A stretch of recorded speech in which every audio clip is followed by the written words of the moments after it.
Smiths Falls. It is back to school. It's back to school time, folks. Are you getting some break from the kids? Are you? Because I'm not. Mine got sent home because she coughed at school. Them's the breaks. She's okay.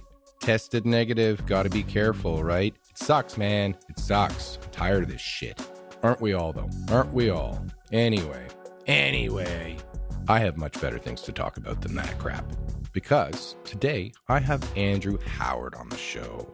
Andrew Howard. He is a Smiths Falls born and raised person, businessman, lawyer, father of 4 girls. 4 girls. What are you doing there, Andrew? What? One's enough for me. I got 1 girl, 1 boy. 4 girls. Can't imagine how wonderful it must be. Anyway, listeners, if you don't know Andrew Howard, Andrew, like I mentioned, he is a lawyer over at Howard, Kelford & Dubois. He actually helped me with my house when I moved to town. And coincidentally, I moved in right around the corner from him.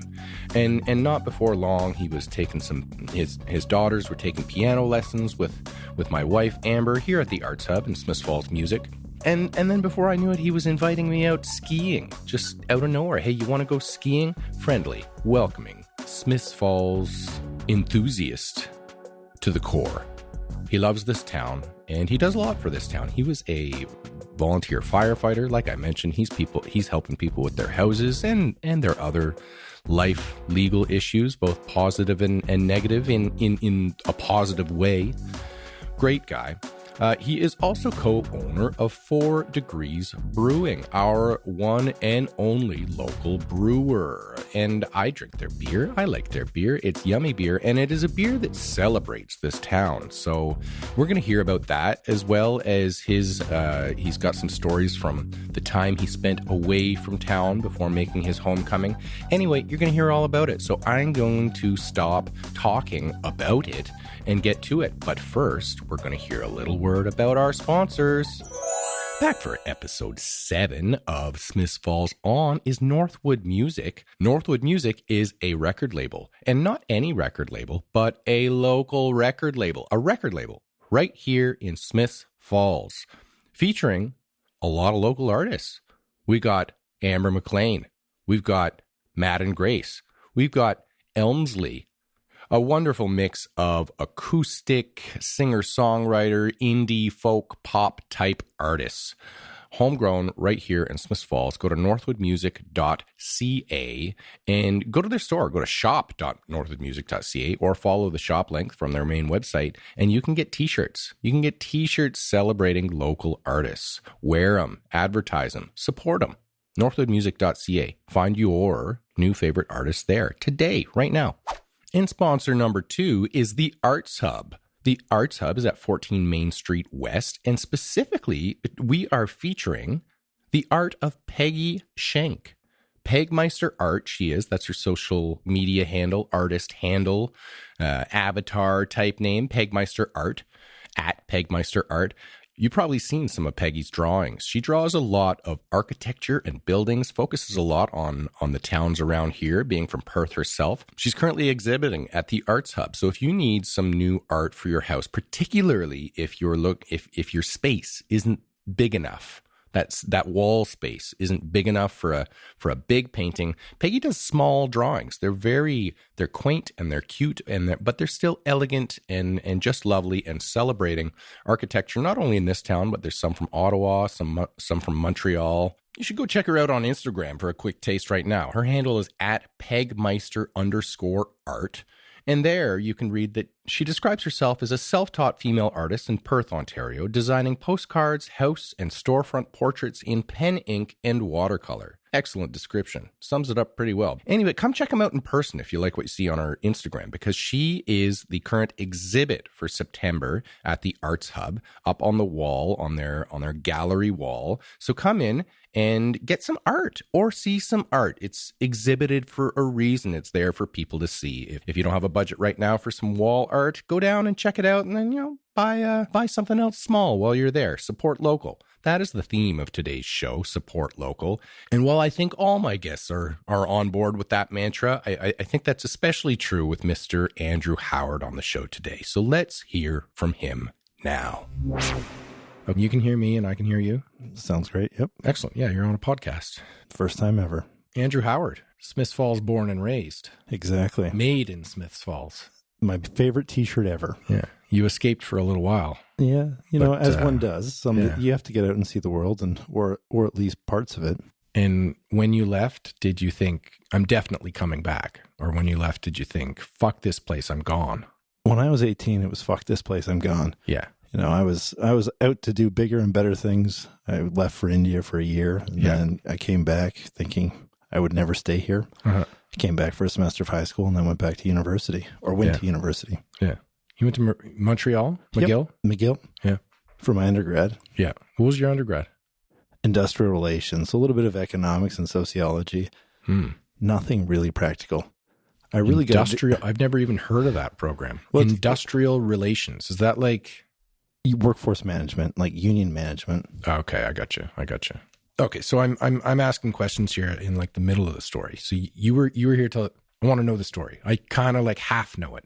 Well, I've heard bits and pieces of it before. The born and raised thing, So I lived in the same house my whole life, starting when I was born until I was 18. Yeah. And then being from a small town, I wanted to see the world. And I loved Smiths Falls, but I also had this kind of desire to leave and do something else and see something different. So when I was 16, I spent a couple months in France, and that gave me kind of a desire to see more. Tu parles français? Oui, je parle français. Oh, excellent. Donc, quand j'étais... Well, we won't do the podcast in French. We won't embarrass ourselves that much. Good. But then when I was about 18, I really wanted to see something else. And there was this old Dutch guy.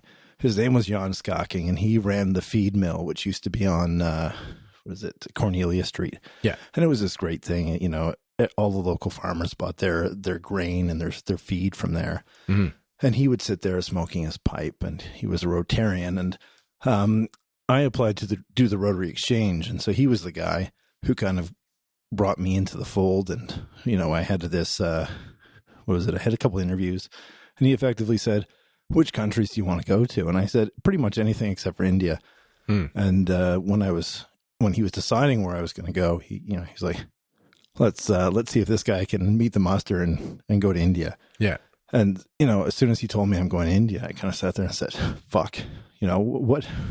I'm going to India. Yeah. I'm a small white guy skinny white guy from, Smiths Falls, Ontario. What business do I have going to the middle of nowhere in India? Yeah. And it's not so middle of nowhere. It's like I ended up going to a city of 500,000 people, but I was the only white guy there. Yeah.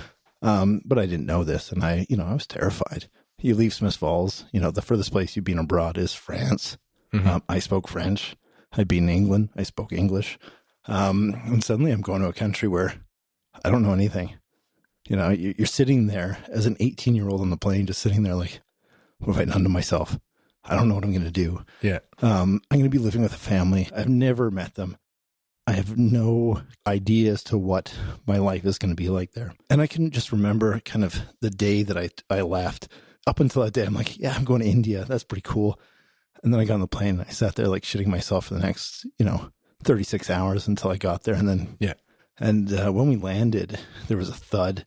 The plane stopped working. So they ended up dragging us in. So you're sitting in this plane. It's now like 35 degrees and humid. I'm sweating. Here I am, this 18-year-old skinny kid wearing this like little red Rotary jacket to show that I'm from Canada.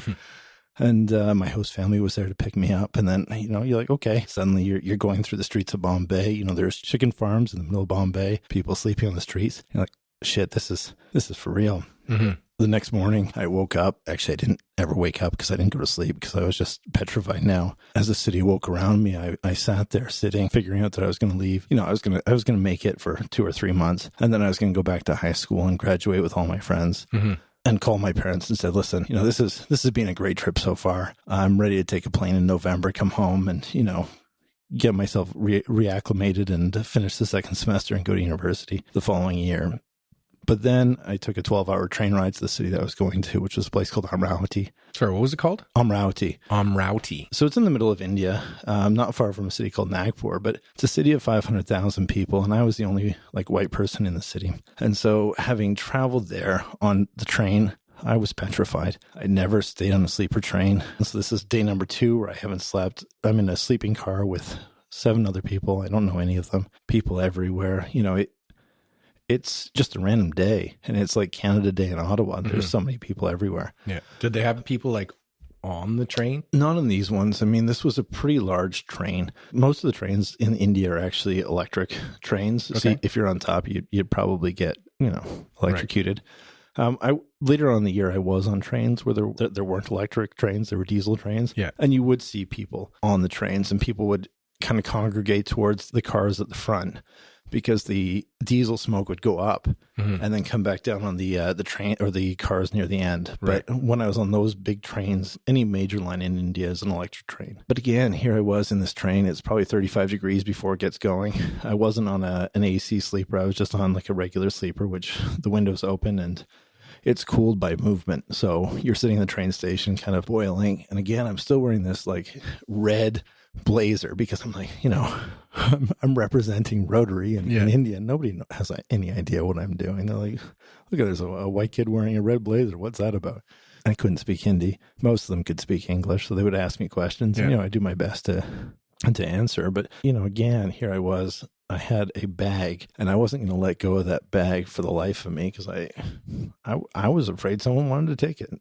Not that they did, but, this is your only worldly possession now that you're not close to your home or your family. Mm-hmm. And it was my attachment to home.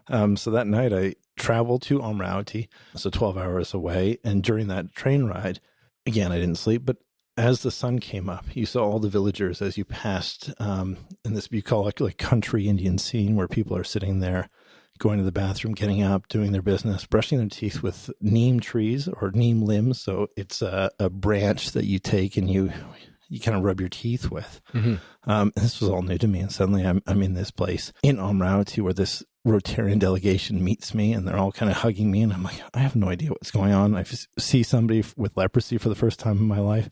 That shit doesn't happen in Smith Falls. Yeah. And so then, you kind of get there, you're nervous, but you're also excited to finally have a destination and be there and see where you're going to be living for the next year. And arriving there, I found out that I'd be living in a traditional Indian family. So in Smith Falls, we have a nuclear family. It's my parents. It was my brother and sister. At that time, my sister was in university. So it's my brother and I, my parents. And suddenly I'm in this house in India where I'm living with my host father, 3 host uncles, my host father, my host mother, and 3 host aunties, and all of their kids. And all their kids stayed in one room with my host grandmother. So again, I don't know what we can say on these podcasts, but as an 18-year-old, here I am. Sometimes you wake up with boners. And I mean, I had this relative, I had a cute host sister and she slept beside me. And some mornings my host mothers would wake me up and be like, Andrew, get up. And you're like, no. And you don't want to get up because you're sitting there with a boner. You've got a host sister. You're like, you have mild panic attacks because you're like, this is a very awkward thing to begin with. But again, this was so far out of my realm of ordinary that it really did change me to, kind of roll with the punches. Yeah. Because you have to. Yeah. But, you'd sit there and I couldn't sleep because my host grandmother was snoring. She would have been, 75. Her husband had died. So she got to sleep in the room with me and 5 other host brothers and sisters. So it was a bit of a change going from my nuclear family with my own bedroom and a lot of space to having none whatsoever. I mean, I had a cupboard that was mine, but that was it. A little bit of culture shock then. Just a little bit. Yeah. And the first couple of days there, you're sitting there and you're like, this is not normal. Everybody's interested in me. One of the things that happens when you're as white as I am, you can kind of go peach or, pink. And if you touch me, I go white. Where you've touched me, and then it goes back to pink or peach. Yeah. But my Indian host family thought this was the funniest thing ever. So they would come and touch me. And I'm like, what the fuck is going on here? I'm not some party trick, but I became one. And, you just rolled with the punches. And my host family was very generous. And I think those are called microaggressions these days. Are they? That's what I hear. Oh, okay. I mean, I'm not up to date with anything. I've got 4 daughters now. So it's, I know my name some days and some days I don't. Yeah, I hear you. How's that going with the kids? It's going great. Yeah. How's baby? Baby's incredible. She's not talking, but she's making a lot of loud noises. Yeah. How old is she now? She's 10 months. Nice. But again, there's this incredible Yiddish word. It's called nakis. It's the love that you have for your children, and it's a love that I've never experienced before, and the kids kind of bring that out in me, and it's my favorite time of day is to spend time with them. Yeah. So it's just cutting out time for them and making sure I'm available when they need me. Yeah, totally. I feel that. Yeah. I make a big effort to be there for breakfast time. Yeah. Usually dinner time and bedtime as much as possible. Yeah. So I'm stressed out in the morning, so I'm getting ready for my work, and I find that I'm trying to be present, but that's the least available I am to my kids because I'm trying to mentally preparing myself for the day. And then as in the evening, I try to make sure that I'm home from 5:30 until when they go to bed. Yeah. And then if I have to go back to work, I'll go to back to work, or I'll go to the brewery or do whatever I'm doing. But you're juggling a lot between 4 kids and a law practice and a brewery. Last year, I did a lot with the brewery. I'd have to say, unfortunately, I haven't had the time this year to devote to the brewery as I did last year. And, and the way it ends up is that other people take more of a lead, and I have to thank my partners in the brewery for doing that because I just haven't been able to this year. But you kind of, as more things are thrown at you, you just kind of adjust or try to adjust. Mm-hmm. So what did, in India, you were going to school, you were studying, you did your whole final year of high school there? Was that it? Well, that was the plan. But then I started doing yoga, which I wasn't very good at. It was me and a bunch of old dudes in the morning at 6 a.m. getting up and doing stretches as they kind of, you would be doing a pose and they'd be farting. And so that wasn't me anymore. So I decided that I'd play basketball. So I ended up playing some basketball in India, which I really enjoyed. And then as time went on, I did go to school until I didn't. And the reason I stopped going to school, so it was a classroom. The boys and girls were separated. I was sitting on one side. There was a cute Indian girl that waved at me, and I waved back. And the teacher took note and exception to this and got me to stand up and said, "Listen, this is not how we do things here. Don't bring your Western culture here. You're essentially defiling our decorum." So that was kind of my last day in class. And after that, I spent a lot of time with my host mothers and host aunties, just kind of visiting with them as they cooked and kind of went about their day. And I tried to pick up Hindi. To a certain extent, I could get by, but I was never fluent. Yeah. But we could converse in a lot of, hand movement, gesticulation. But I ended up traveling a lot. So I did a 1-month tour to the south of India where I didn't so much as backpack, but went on a big tour. And then I think the coolest thing that happened to me when I was in India was between when I did a tour of the South and when I did a tour of the North. One of my friends said, "Hey, Andrew, there's this incredible religious festival called the Kumbh Mela, which was being prepared in Allahabad. And it usually takes a year to prepare or 2 years. And approximately between, 50 million and 150 million people go there during this 1-month period, January, February. And so in 2001, I guess it would be February, he reached out to us and said, "Why don't you come?" And I figured, I looked at a map, and looking at a map in India, you're like, it's a centimeter. It'll take me, 4 hours to get there. So I told my host family, I'm like, I'm going to go visit my friend in this city, like pretty close to mine. So he was the only white guy in this other city. And so we decided that we were going to go on this little trip together.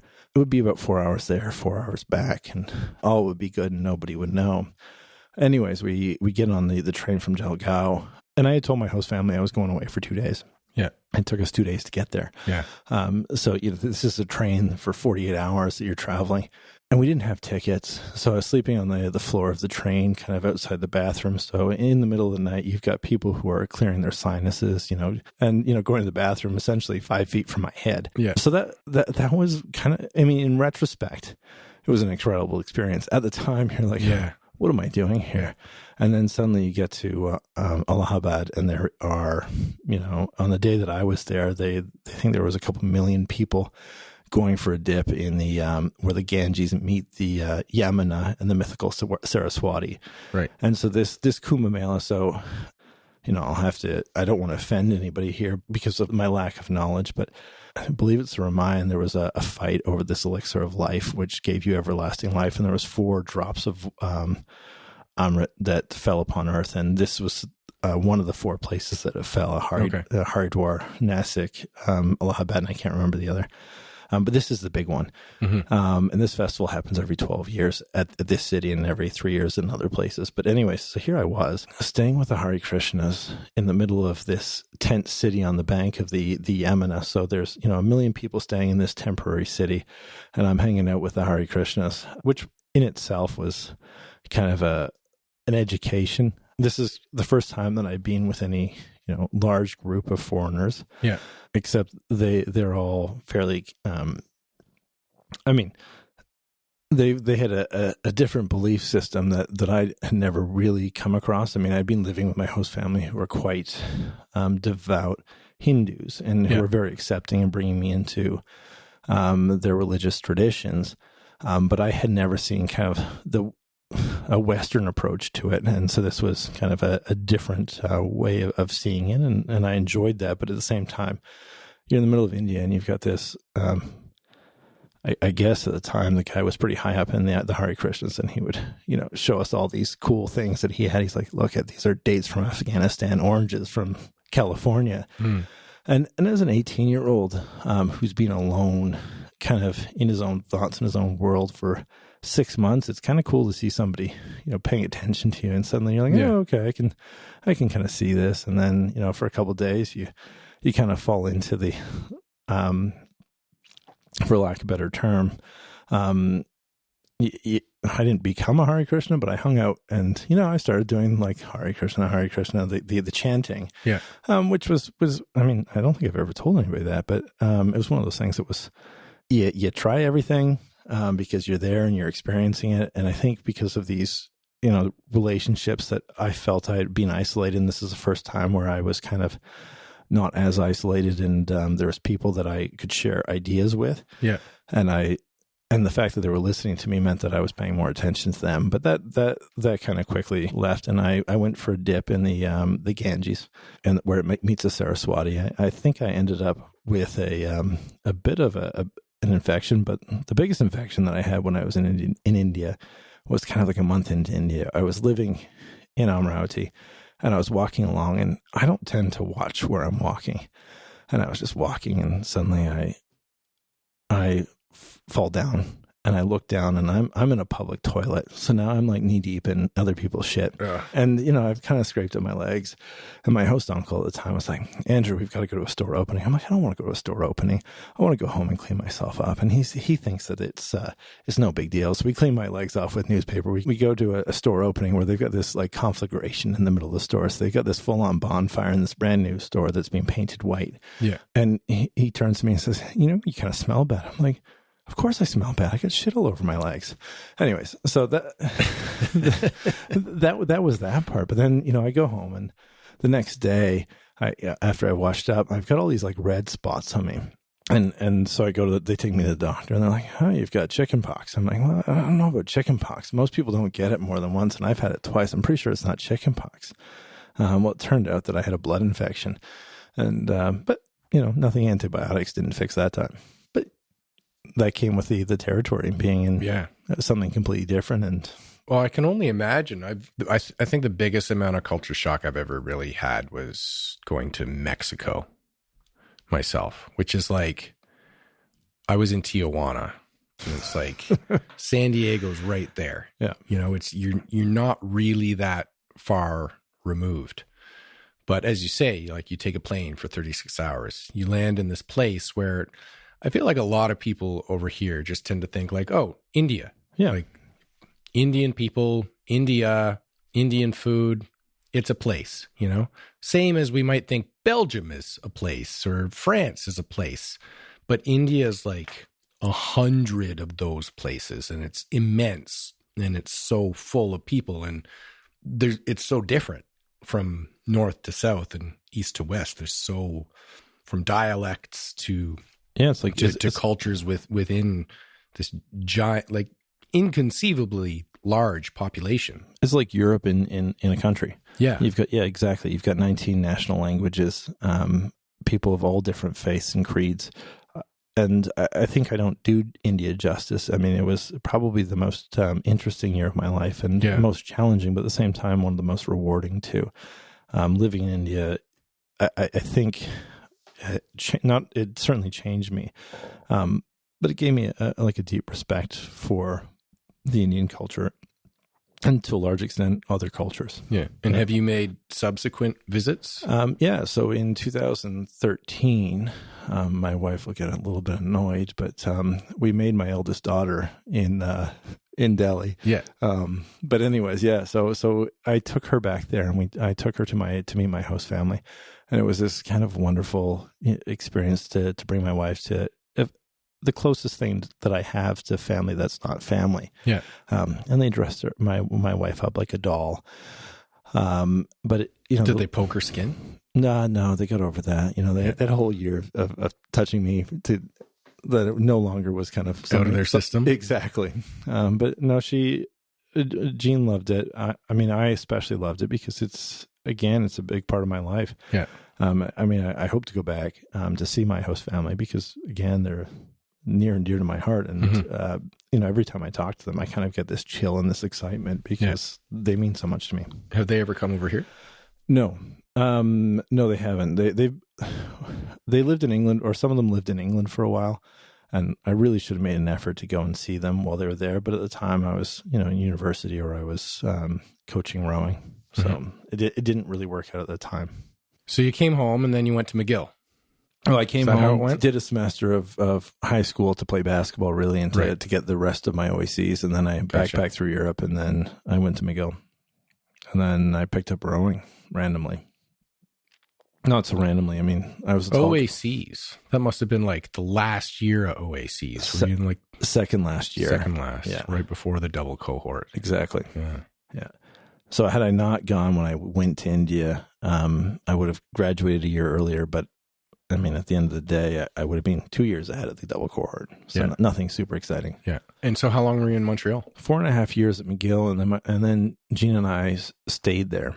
So I convinced my beautiful wife, Jean, to leave New York City and subsequently Ottawa to move in with me in Montreal. And for the next 3 years, she lived there. And the next 2.5 years, I lived there. So what years were those? So that would have been 2007. For me, I left in 2009 and Jean left in 2010 to move to England with me. That's when I did law school. But that was, that was a pretty fun time. You don't have any kids, you don't have any concerns. Yeah. I was coaching rowing full time, but I had a job to support my rowing habit, which allowed me to do what I wanted to see, because I thought that's what I loved. And I had the opportunity to kind of chase that dream and realize that wasn't where I wanted to be forever. Yeah. And Jean, God love her, came with me and experienced the same thing and did that. And then when I went to law school, in my second year, she came with me. And then after we got married, then moved back to Smiths Falls. And where was the law school? So I went to the law school in Leicester. I had written the French French exams to get into the University of Montreal. But I would have had to wait a year to try to get into the university. And then I read in a newspaper you could go to law school that summer or that fall. And I'd had enough of coaching rowing, or not that I had enough. I just realized that wasn't my life path. Yeah. And so at that time I decided that I was going to go to law school. And then it just so happened that I saw that ad in the newspaper. I'm like, I'm going to go to law school. Mm-hmm. And fortunately, I'm very fortunate in having parents that were very supportive of that. Cool. Yeah. I got a couple lawyers in the family. Do you? Yeah, my dad was a lawyer. He didn't practice law for very long. He's an accountant too. Yeah. He got into accounting big time. Went to law school, worked as a lawyer, worked in a law office for a couple of years. Then he was doing some law work for the government and got the opportunity to go back and get some additional education paid for, and got his CA and just kind of left most of lawyering behind. He's always paid his bar dues, so he's... Oh, really? Yeah.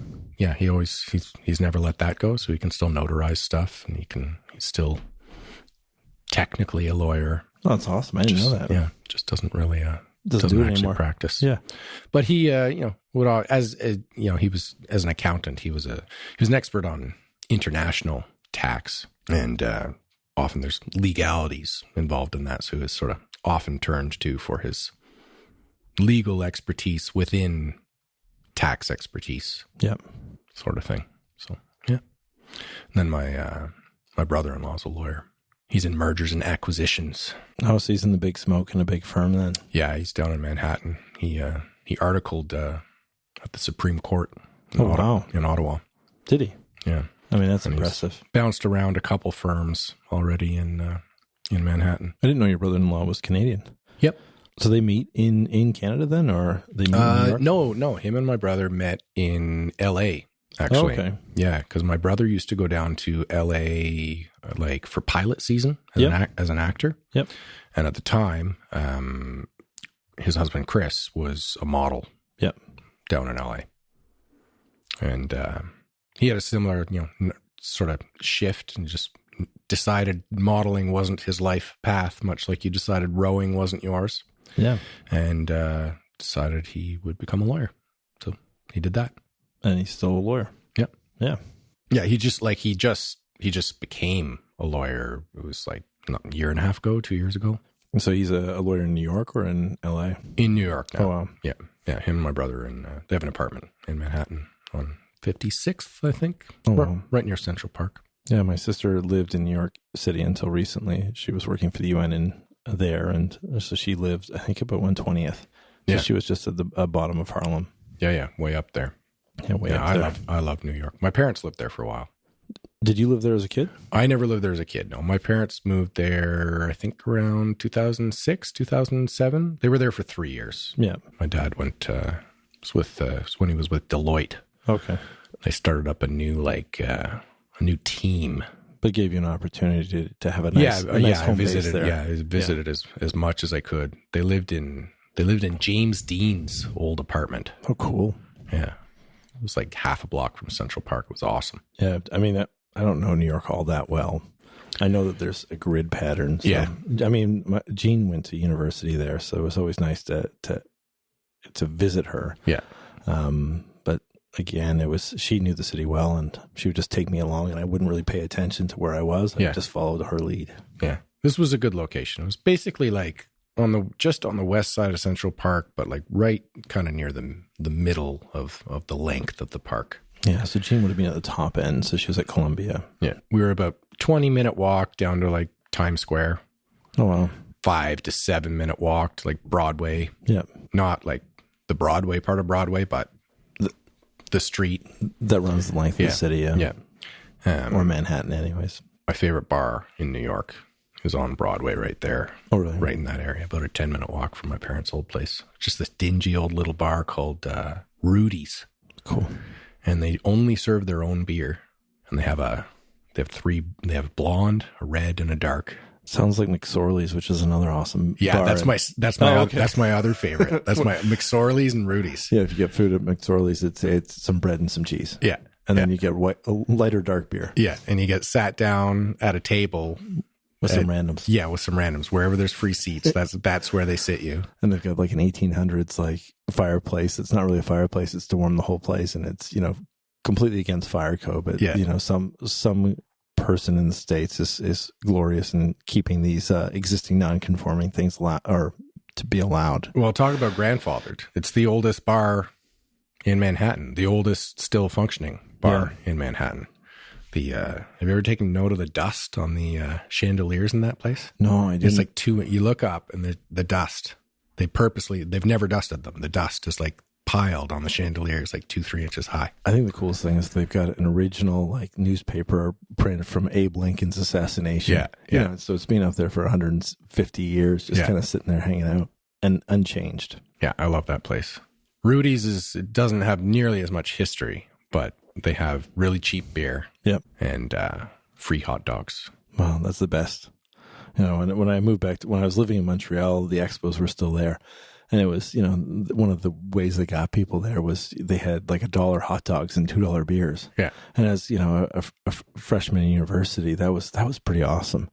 Not that I really cared about the baseball game at the end of it, but, it was great entertainment for $12. You had a great night. Yeah. I love live baseball. I'm not like a big sports fan myself, and I will virtually never watch it on TV.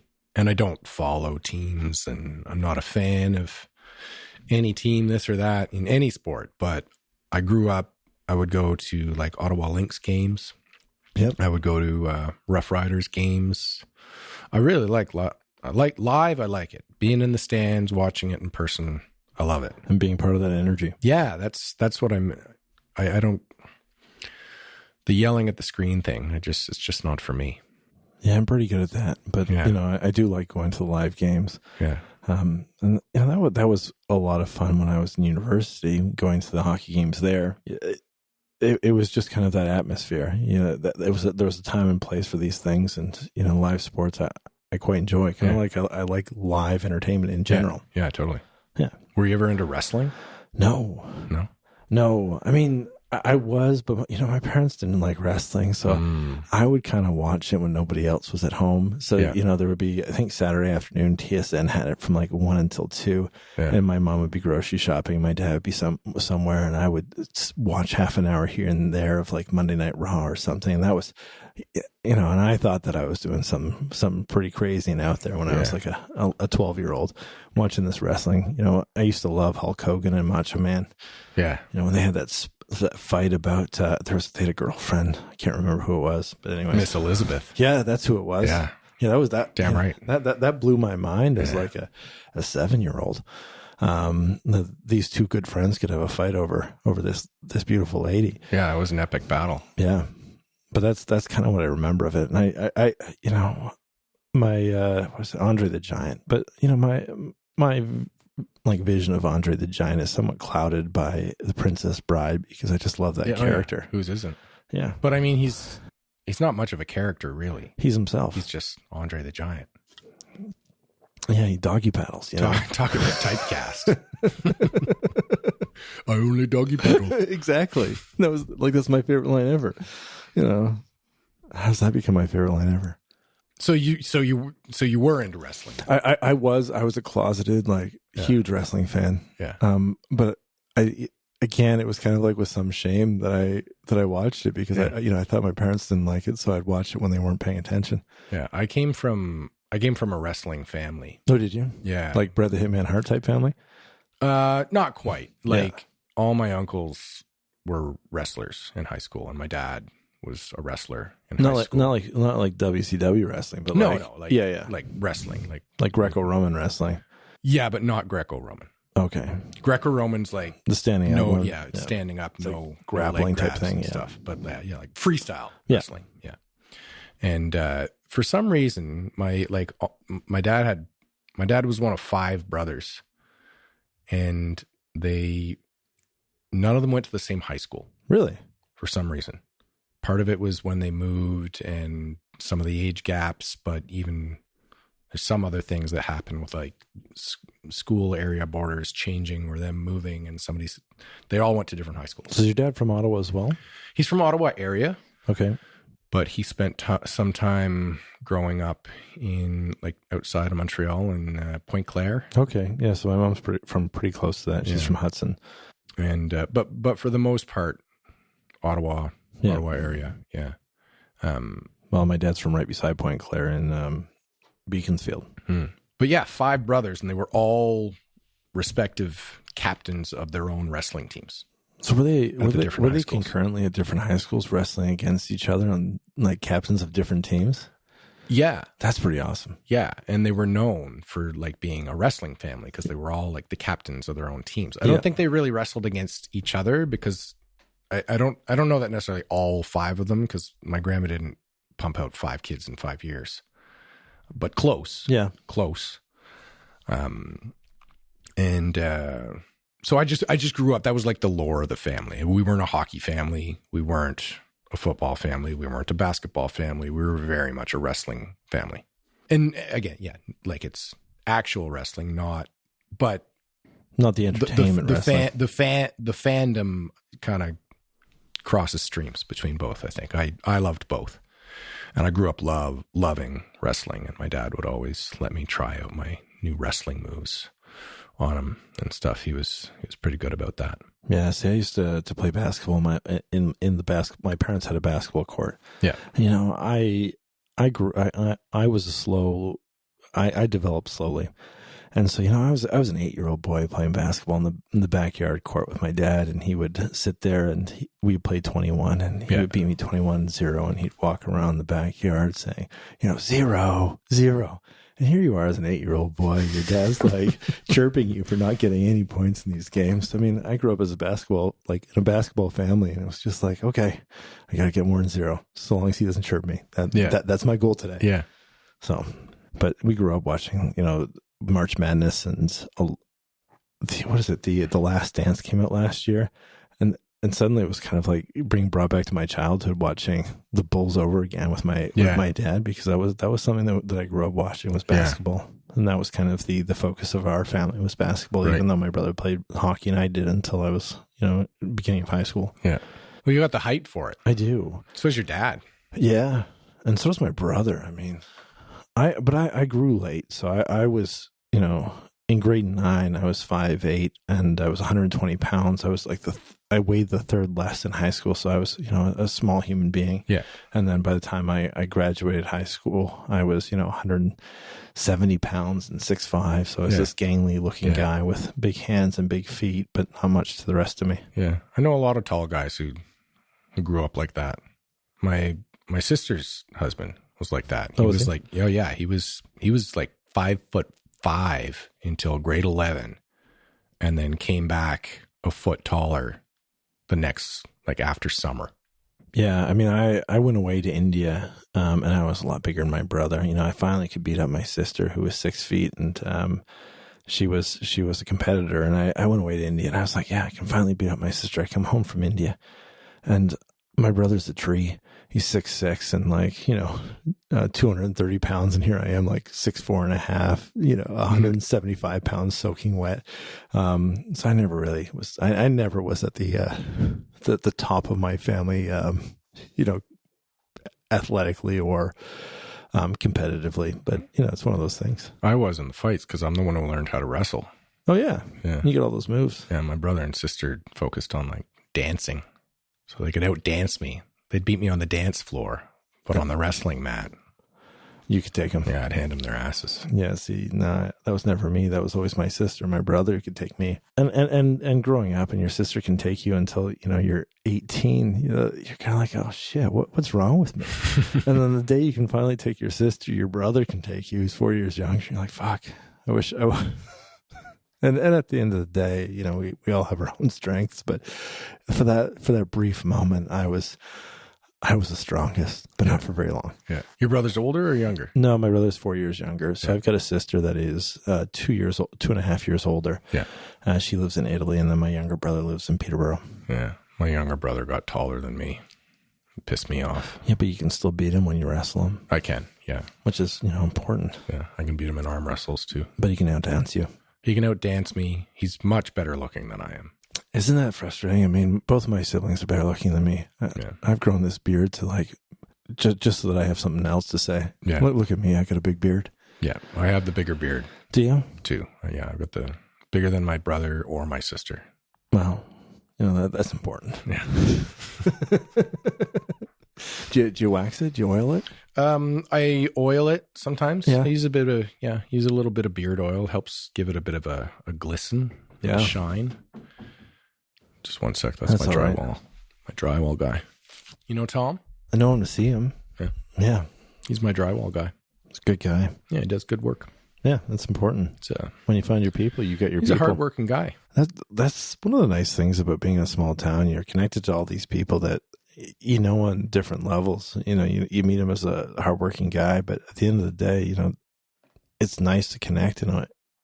The people's history. Their families. You kind of know a lot about them.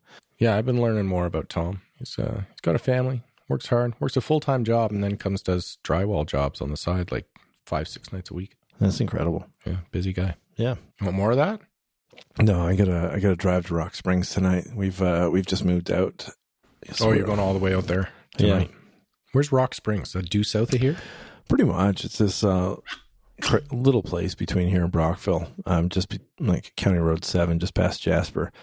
It's we're fortunate enough to have a place to stay while we have some renovations done to our house. Yeah. Yeah. Is that place, you guys had that place for a long time? Is it like a family property? Or? So Jean's grandparents randomly retired. Well, not randomly. They retired to Rock Springs, and randomly I knew where it was. So when Jean and I were rowing in Ottawa, that's where we met. She said, can we go to, would you like to go to my grandparents' place? It's in Rock Springs. I'm like, yeah, I know where Rock Springs is. And she kind of looked at me like I had two heads, but I was from Smith Falls, and that was the fastest way to Brockville. So that was just on the way. Cool. Yeah.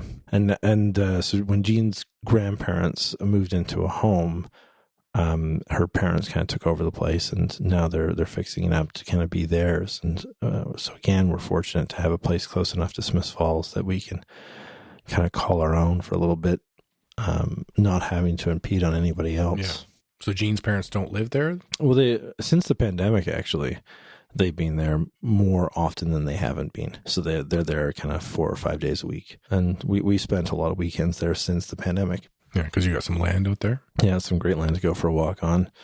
It's a bit of a catharsis for me to cut down some dead trees. Yeah. I haven't killed myself yet, so that's a bonus. I used to have a country property I could get away to. I miss it.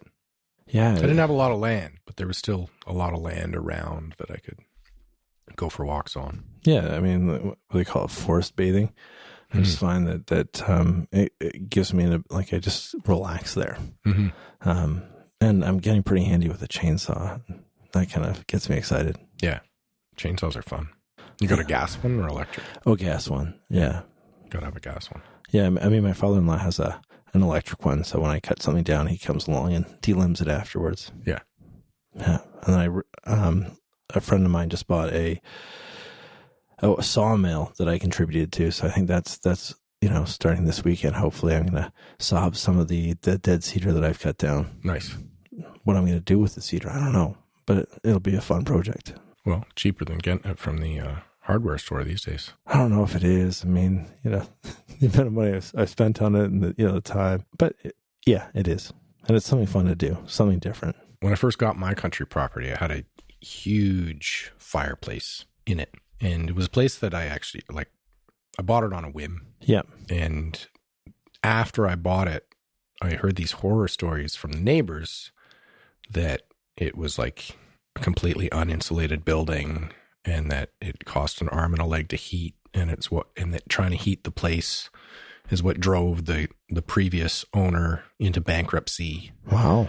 And that it was costing like $1,000 a month to heat this place. So I got a little freaked out. Like, I don't want to turn on the furnaces. Yeah. So I'm just going to try to heat it off of wood. And did it work?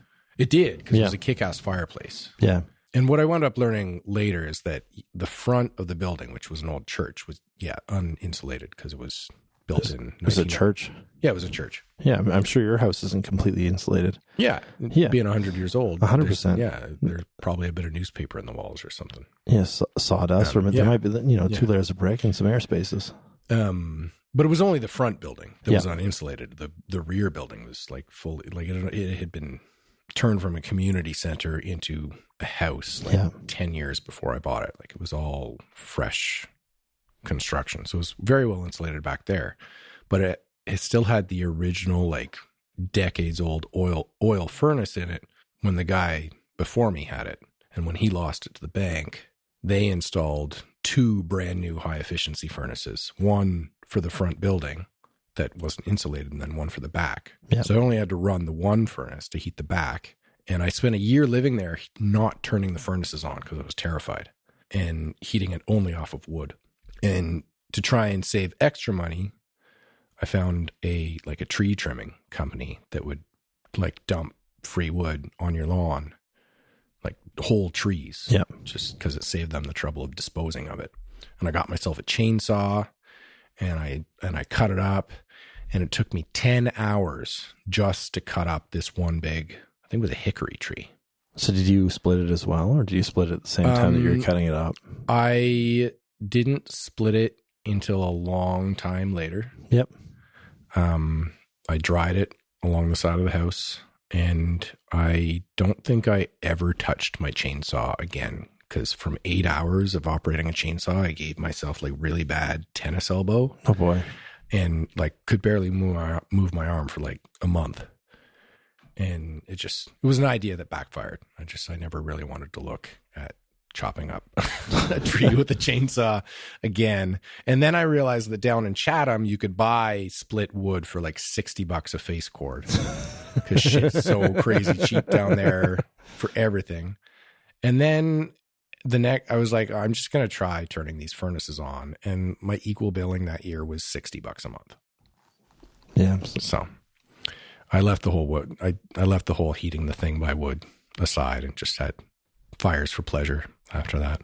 Fair enough. Now, when we moved into our house, we had an old oil furnace that we looked at. So the first month we owned it, it was $1,000, and I was just like, Wow. I can't afford this. Yeah, the house you're in now. Yeah, the house we're in now. Wow. Yeah, because it was an old duplex that had no insulation, and when we moved into it, it was empty, and so there's nothing to retain the heat. Yeah. So essentially, we were just paying the heat outside, and so the first thing we did was turn it into natural gas, and then we could afford to live there. And then they doubled the price of natural gas. Yeah, but we got new windows too, so that went a long way. And then now you're doing a whole bunch more work. Well, we don't really fit in the house now that my wife and I kept making kids. And, we have 4 wonderful kids, and that, we could move and find some place that would fit us, or we can make our space something that is our own. Unless you want to kick it Bombay style. Unless we want to kick it Bombay style, which I'm sure my kids would love. I mean, I have 4 beautiful girls, and I'm sure, right now there's 3 in a room, and they think that's pretty awesome. And that would have been great. But at the end of the day, I think having their own space is probably at this, not now, but maybe in the future, that's something that they'll want. And I like living in town, and I like living, 4 blocks from work, 4 blocks from my parents' house, 4 blocks from the daycare, 8 blocks from school. It's just incredibly convenient living in town. Yeah. I love it too. Yeah. I live real close. Yeah, just around. I can see your house. I can see yours too. And in fact, you still have your Christmas light up in the attic. We do. I keep forgetting to take that down, that bell. Yeah, all summer I'm like, it's almost Christmas again. I mean, it's almost timely. Might as well just keep it up at this point. I mean, once you're 6 months late, you're early you're now. just 6 months early. Exactly. Yeah. I don't look up often at my house. I think from your house, you probably have it's less of a look up for you. Yeah, because it's like a very high. I have to cock my head at a very high angle to ever see that. Yeah, but it's incredible. I mean, you guys you've been here for 3 years now this winter, isn't it? Or is it 4? On January 4th, it'll be 3 years. Yeah, it's incredible. I mean, there's been more change in this town in the last 3 years than there has been the rest of my life. Yeah, I believe it. I walked away for 10 years and, as an 18-year-old being like, fuck this, I'm out. And then, at 30, wanting to be back and looking forward to it. Yeah. Everybody was the same. There was a guy called Freddie, he was standing at the same corner. His face was a little bit longer. His shadow was a little bit darker on the sidewalk, but he was still there. Yeah. And nothing had changed, And then in the last 3 years or last 5 years, everything has changed. Yeah. The demographics have changed. The vitality of the town has kind of recovered, and people are excited to be here. And it's nice. It's refreshing. So changes for the good, you feel? I think so. Yeah. Yeah. People aren't great with change at first, but when change happens, I think they embrace it. I mean, I'm hoping that I've embraced it. I think you have. Yeah. Some people don't. They have a harder time with it. Yeah, but, nothing remains the same. And I think that's, for 30 years, everything, as far as I could tell. I think when I was really young, things had changed quite a bit in the first 10 years of my life, but I wasn't really aware. Mm-hmm. You're kind of aware of what your parents do, but not anything outside. People who get viewed as being resistant to change, often it's not about the change itself. Yeah. I also think there's comfort in knowing something, comfort in, growing up in a place that is very similar to, I look at what I do with my kids, and I have my kids playing similar sports that I do, and I find comfort in that. And I think when you've grown up in an environment, and that environment has been your environment for your whole life, and suddenly there's things that are changing, you're not as comfortable because it's different, and for the last 50 years, you've had this same thing that you've really loved and, maybe not loved, but you've appreciated to a certain extent. And when that changes, I think it's difficult to accept change sometimes. And I know that with myself, I'm not the best at, I have to be told a new idea a million times before I'm really ready to accept it. But that's just me. And some of these people that, you know, they haven't had the opportunities, to experience different changes in their life because it has been a comfortable experience. Things haven't changed that much. Is that comfort though? Is that comfort or is that habit? Well, I mean, that's a great point. I think there's comfort in knowing what your surroundings are and what they're going to be, because nothing is going to be unexpected. Is it habit? I think it's a bit of habit, but I also think it's to a certain extent that habit becomes comfort. For example, I mean, I like things kind of ordered. So, you know, if my sister's going to come and she pops in unexpectedly, you know, that throws me off. I'm not very good with that kind of change. I'm not good with anything unexpected, because that's disturbed my order. Is that because it's a habit? I don't know. I think it's I'm comfortable with knowing what I'm doing that day, and then suddenly something's changed, and I have to kind of take a step back before I can appreciate the change. I'm not the fastest to say, okay, this is a good change. Sometimes that change has to happen, and then a couple months later, I can appreciate it. And I don't know why that is. I think it's, you know, partly I'm a bit of a curmudgeon. Am I miserable? No. But is there a comfort in what I know? Yes. And when that change has happened, I have to reestablish my comfort level or reestablish my comfort zone to meet that changing environment, if that makes any sense at all. I think so. Yeah. This is something I think about sometimes. Because I feel like I thrive in chaos. Unexpected things, A-okay with me. Yeah, I think in certain situations, I really enjoy chaos. But at the end of the day, there's part of me that wants stability. And that stability is knowing that things are the same. So, you know, in part of my life, I'll be dealing with chaos. But at the same time, when I go home, that those moments that are comfortable, that are the same, are those moments that I really cherish because it's, you know, it's a feeling, it's an understanding of, you know, where you are, what's happening. And I think maybe it's just as much of, you know, there's two parts to us. And one part is, you know, dealing with all of these external crazy factors. And on the other end of the spectrum, you want some consistency somewhere so that you're not always focusing on a changing environment to kind of establish what's comfortable. Been a lot of change over the last couple of years. Everybody's had to roll with those punches. Yeah, but I think that's a lot of change for everybody. Yeah. And you see some people doing better than others. Definitely. You know, and I think to a large extent where things you've had a comfortable and safe home life has contributed to your ability to deal with external factors. So if your home life is constantly changing, and then you've got the external stressors of, you know, the pandemic and not knowing what's happening, suddenly you don't have a space to escape. So you're really focused on, you don't have a place to focus. Your focus is now kind of like, well, what the hell do I do? And it's all over the place, and you don't have something kind of refocusing your energy into one specific space. And, you know, that's, I think, one of the things that I'm blessed for and very fortunate about is that I have that space, not necessarily outdoors, but with my family, that they can really refocus me and recenter me. I can see that.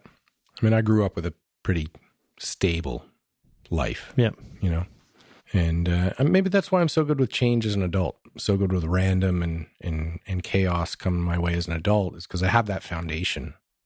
Yeah. You know, that feeling of comfort and safety I think it follows me wherever I go. Yeah. Because it was my foundation. And at the end of the day, I still know to this day, I can still go home. Yeah. Not everybody has that. Well, I think that's also kind of an awesome thing to have is to have that ability to go home. You know, and I've been, again, incredibly blessed and fortunate to have, or to be in a profession with my father, And I'm not uncomfortable calling him on a Sunday night at 11 p.m. being like, Paul, shit, I'm not going to sleep tonight. Can you help me out here? And he may be annoyed that I'm calling him, maybe not as late as 11, but then I'm calling him on a Sunday night. But there is comfort in having that. I dread the day, and I think we all do, that we lose those people that are close to us. Yeah. Because they, to a large extent, you share the experience with them. And they help you, guide you to a certain point, and then suddenly they're not guiding you anymore. They're sharing that experience with you. Yeah. And that transition is kind of wonderful, but at the same time, you dread the day that you don't have that person to rely on. Yeah. And suddenly you're the guy, or the girl. And, one day that'll be me, but right now I've got that safety. I've got that safety net. Mm-hmm. And, it used to happen when I would go to my grandparents' place with my parents. My dad would sleep for better than he'd ever sleep the rest of the year, because there was that comfort. Yeah. And, if I go with my parents, I don't, because I live 4 blocks away, I never go there anymore. But if I go there in the afternoon and have a nap, you're just comfortable. Yeah. And it's a safe feeling to have. There's no place like home. Exactly. Just like Dorothy said. Yeah, just click my heels and get home. 4 blocks away. 4 blocks away. I can also just walk. I don't just have to click my heels. Yeah. So, you got a brewery. Yeah, I got a brewery. How'd that all happen? So, I have a maniversary with a guy called Nick Ritchie.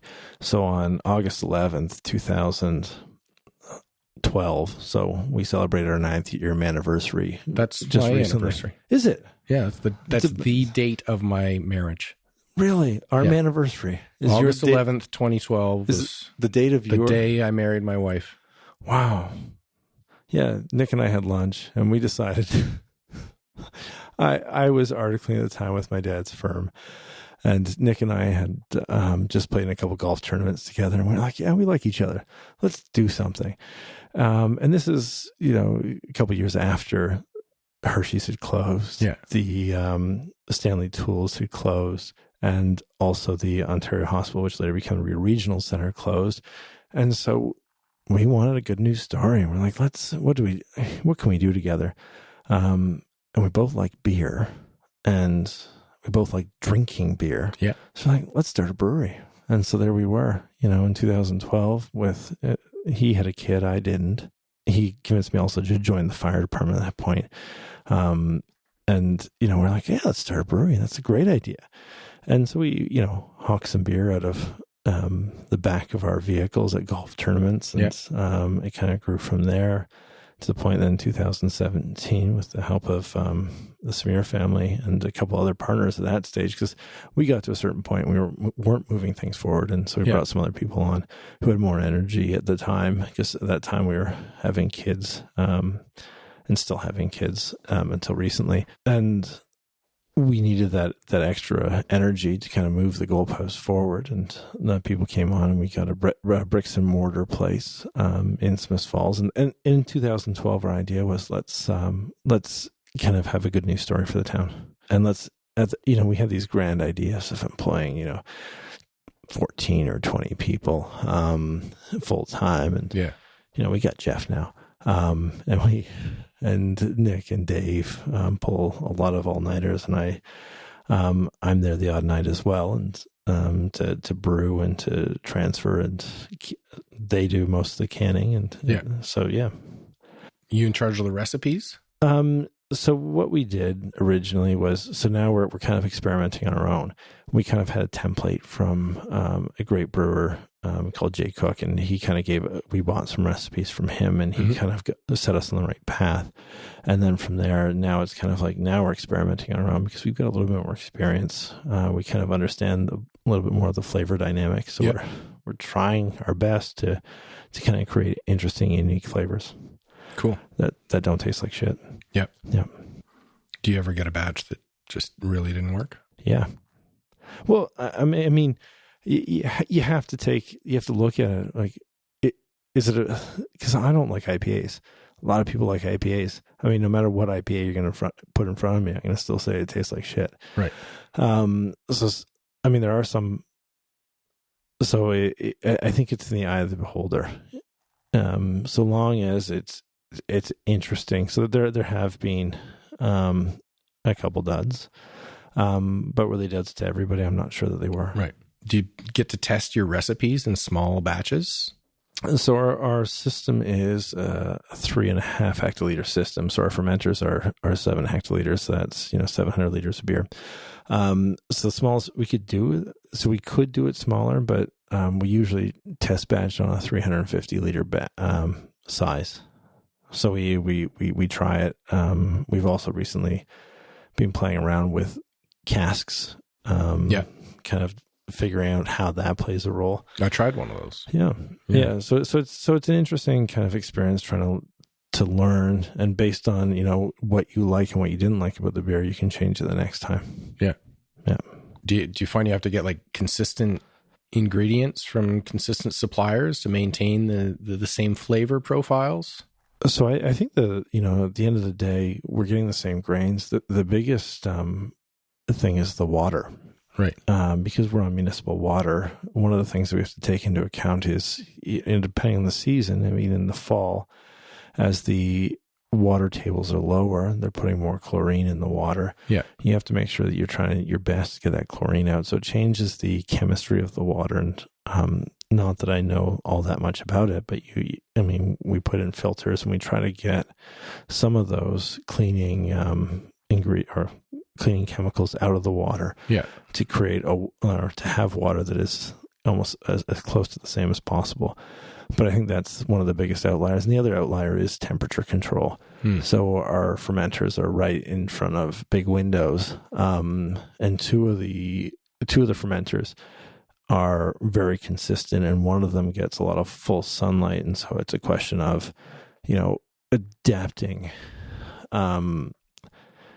what beer you're brewing in that tank. For example, you wouldn't put a lager in that tank that heats up with the sun. You put in, ales, and it's just kind of learning these tricks as you go to determine how best to. Lagers ferment colder. Cold, exactly. Yeah. So you're fermenting a lager, a lot colder than you are an ale. An ale, you're doing kind of room temperature. Yeah. One thing I learned, I worked for Molson for about 5 years. Yeah. And I don't really like their beer. Yeah.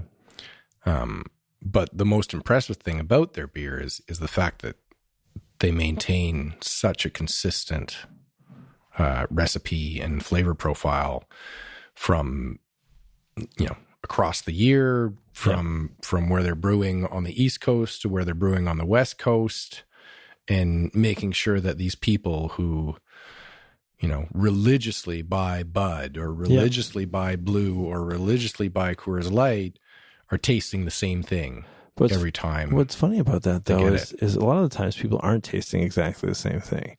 So you get a Bud Light that's sat in the fridge at the beer store for 4 months. It doesn't necessarily taste the same, I think, to a certain extent, because you're not necessarily drinking that beer right after a different case. Yep. It's close enough that you're fooled, but it's not exactly the same. There's definitely a lot of fooling going on as well. Yeah. They spend a lot of money on marketing.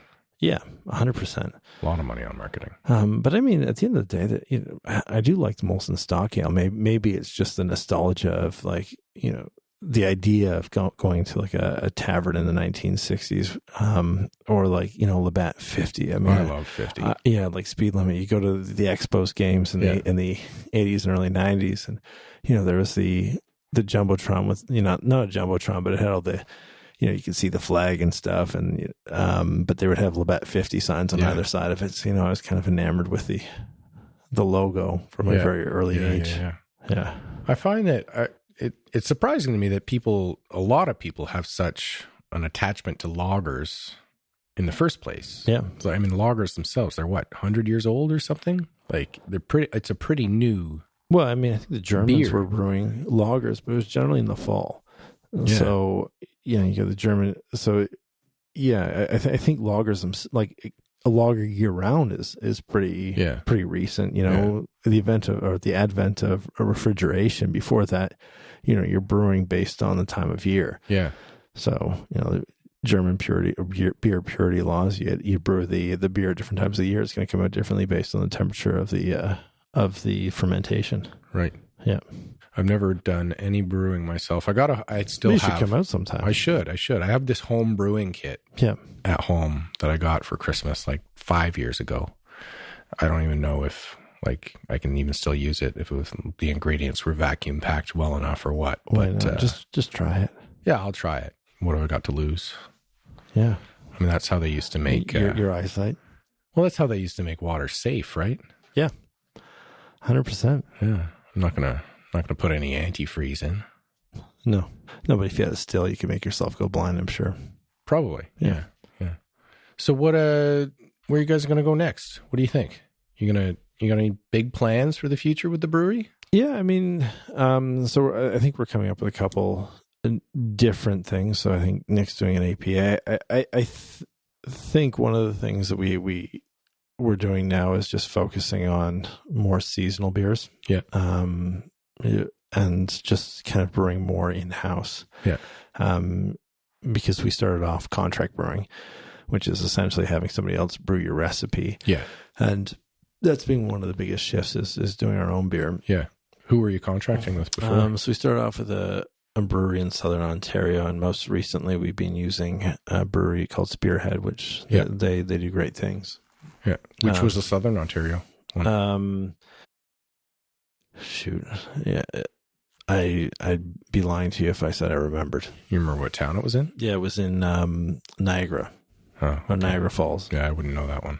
Yeah, I mean, it was a good brewery to start off with, and it was, problematic in the fact that it was a 7-hour drive, and having to coordinate getting beer up here was difficult. But now that we have it here, Kingston, if we need it contract brewed, it's it's 45 minutes or an hour away.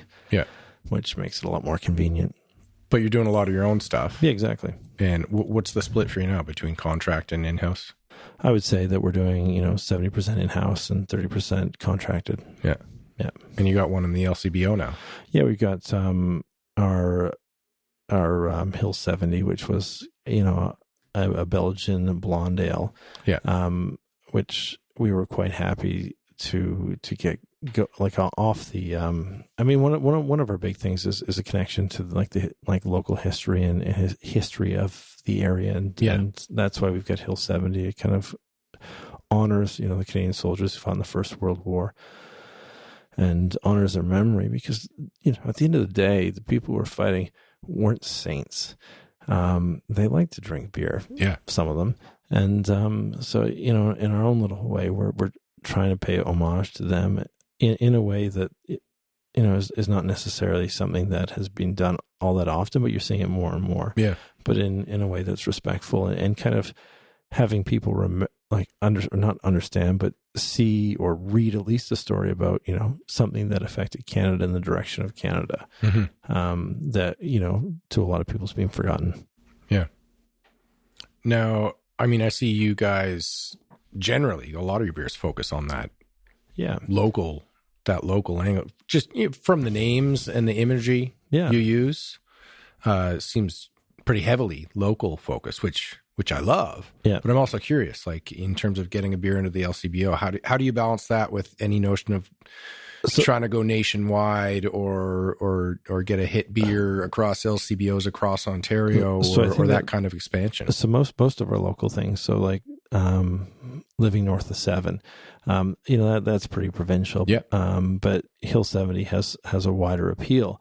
But a lot of our local sessional beers, which are only to be bought or purchased out of our brewery or drank in our brewery, we want to pay homage to kind of the history of a town that I've grown up in. At some points in my life I've hated, but I really deep down love it. Yeah. And I think it's important that we respect our past and understand it. And maybe this is coming back to I'm not the best with change, but I like to know the past so that maybe I can have a better idea of predicting, what will happen in the future. And so if we know where we've come from, we can kind of help chart our path forward. Have a better idea of where we're going. And I mean, this is pretty simplistic, but I do like to know, one of the beers that I'm really excited about that we're going to be doing is called Agnes. So Agnes Lamb was one of the first doctors, female doctors in Canada. And I think it's a forgotten story. I mean, Glenn Lockwood points it out in his book on Smiths Falls. But it is very poignant to me that we had one of the first female practicing doctors in Smiths Falls, and she's, outside of the town recently, she was largely forgotten. And Glenn Lockwood's book kind of brought, some light onto her past and the fact that she was, maybe maligned. She is a wonderful inspiration to, I have 4 daughters, and I think individuals like that are important, and that we should respect the past and understand it. So what's the Agnes beer going to be? So we don't really know. Agnes was of Scottish descent. She was part of the Church of Scotland, so really an Anglican. She's buried, I was walking my kids in the Anglican cemetery a couple of years ago, and I came across Agnes, and suddenly I'm like, oh, hey. I had a little visit with Agnes. It may sound weird, but she's of Scottish descent, so I think it would be an oak-infused, ale, not a lager, but an ale, which would kind of play to her roots. Nice. Yeah, and I think she actually got her medical doctorate in Scotland. So she didn't actually get it in Canada. She actually went overseas to get that in Scotland, where she stayed with some family. So when do you expect to have that one ready? I expected to have it before now, but hopefully around Christmas or just after Christmas. Awesome. Yeah. And have you found going through the LCBO? It's a nightmare for some people. Yeah, I mean, it kind of is. So, but the first time we went to the LCBO, we're trying to bring our lager north of 7. Yeah. One of the issues though was we didn't actually have all the yeast out of our beer, and so I think it sat in somebody's office for a couple months and blew up. So we get these calls from people saying, the beer's blowing up in our basement. We're like, oh shit. Because the yeast hadn't been properly filtered out of the beer. And so when people didn't have it refrigerated and there's no preservatives in it, it started to re-ferment. And so the pressure on the cans would make them blow up.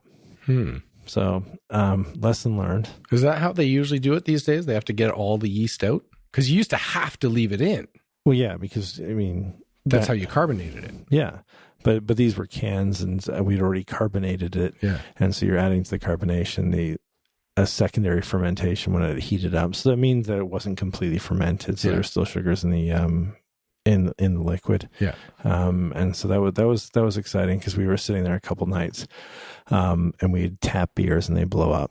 And so that was a learning process. At my old place, my country place that I mentioned, when I finally sold it, I had this it was originally just a room I stored wood in. Yeah. And I had these shelves along the wall. And when I was trying to sell it, I thought, how can I make this room fancier looking and make somebody pay more for the place? So I decided to turn it into a wine cellar. And I bought some racks of wine, and I bought some pieces of wood to glue and nail into these wood shelves that would keep the bottles from rolling on the shelves. And I was like, looks great, but if I'm really going to make it look nice, it needs to be full of wine. But I didn't want to go out and spend. So you make your own wine? I made my own prop wine. Oh, so I made fake wine. That's pretty awesome. Yeah. Did you make wine, or you just put water in bottles and then put a cork in them? I went to a wine making place, and I bought a bunch of bottles, and I rented their corker. Yep. And I filled it with water and food coloring. Yeah. But then I got halfway through the bottles and I ran out of food coloring. And I lived 20 minutes outside of town. I was like, well, I need to make it look like wine. So I need to darken it. And I'm all out of food coloring. So for the second half of the bottles, I added soy sauce. Oh. It seemed like a great idea at the time. I mean, there was no yeast in these, but there was something that happened in these bottles that when I came back 2 weeks later, half of the soy sauce bottles had just popped their corks and exploded all over this room. And oh shit, did it smell bad. I mean, soy sauce is a fermented liquid, right? So I don't know how much yeast or whatever fermenting agents were still alive in there. or if I just did a shitty job at putting corks in or what. But they definitely exploded. And I came in like long enough later that it was like, there was no liquid left. Was this just, when you were living in Smith Falls and driving back? It was. Yeah. Yes. Yes, it was then. Yeah. Yeah. So it sat there for a couple of weeks just hanging out. In the summer. Yeah. Got hot. Is this when you first moved to Smith Falls and you forgot to like cut your lawn? And some of the neighbors were up in arms that these new people moving to the neighborhood weren't cutting their lawn. Our lawn got a little bit long. It wasn't that long. It wasn't that long. I don't cut my lawn. My wife does. Oh, okay. I have allergies, so she's kind to me. I'm allergic to grass. That's like my main allergy is I'm allergic to grass. When I was in high school, I used to play soccer, and every time I was on the shirts team, I'd wind up like getting a little itchy, and then I'd scratch myself, and wherever I scratched myself would turn into giant red welts because I would have like grass on my hands from being in the field, and I never knew it at the time. I got tested like years later, but all made sense when it came together. I'm allergic to grass, and I'm allergic to trees.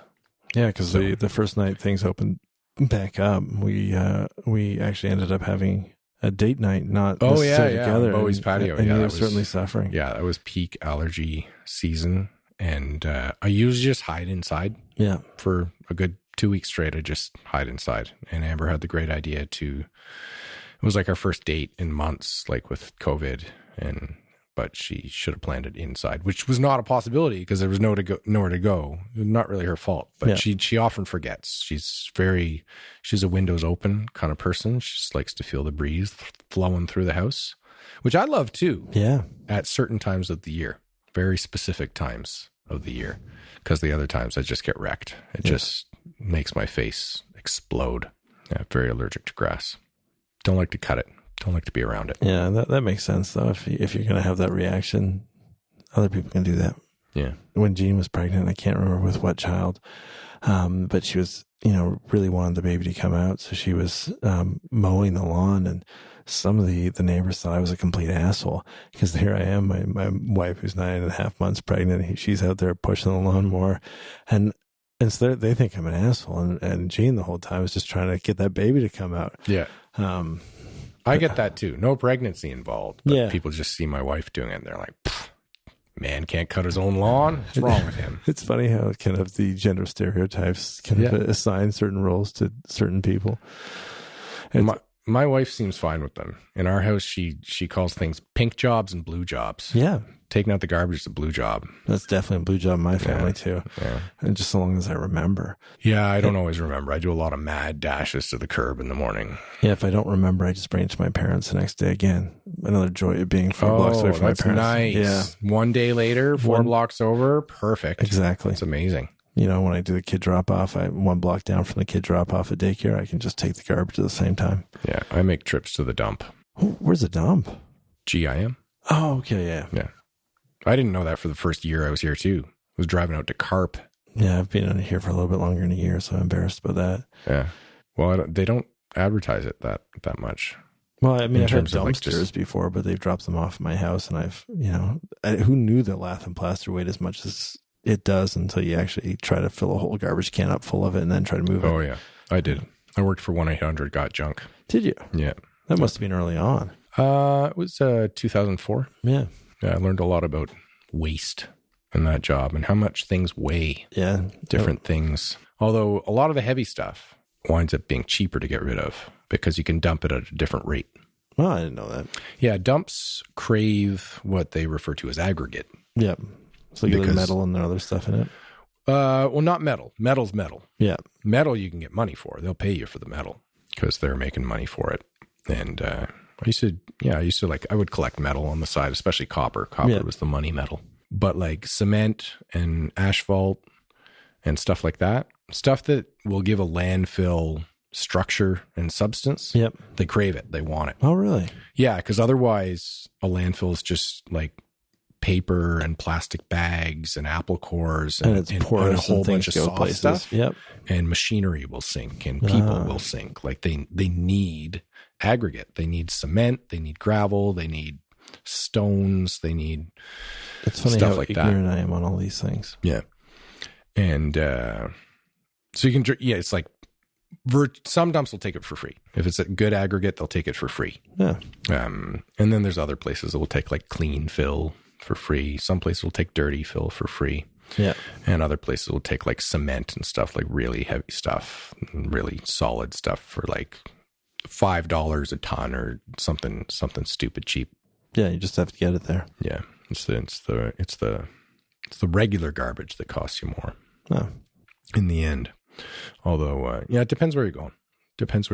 Yeah. Like some places will take shingles as aggregate. Some places won't. You'll pay an arm and a leg to get rid of a roof full of shingles because it's so heavy. Yeah, when we moved into town, who knew that there was asbestos shingles?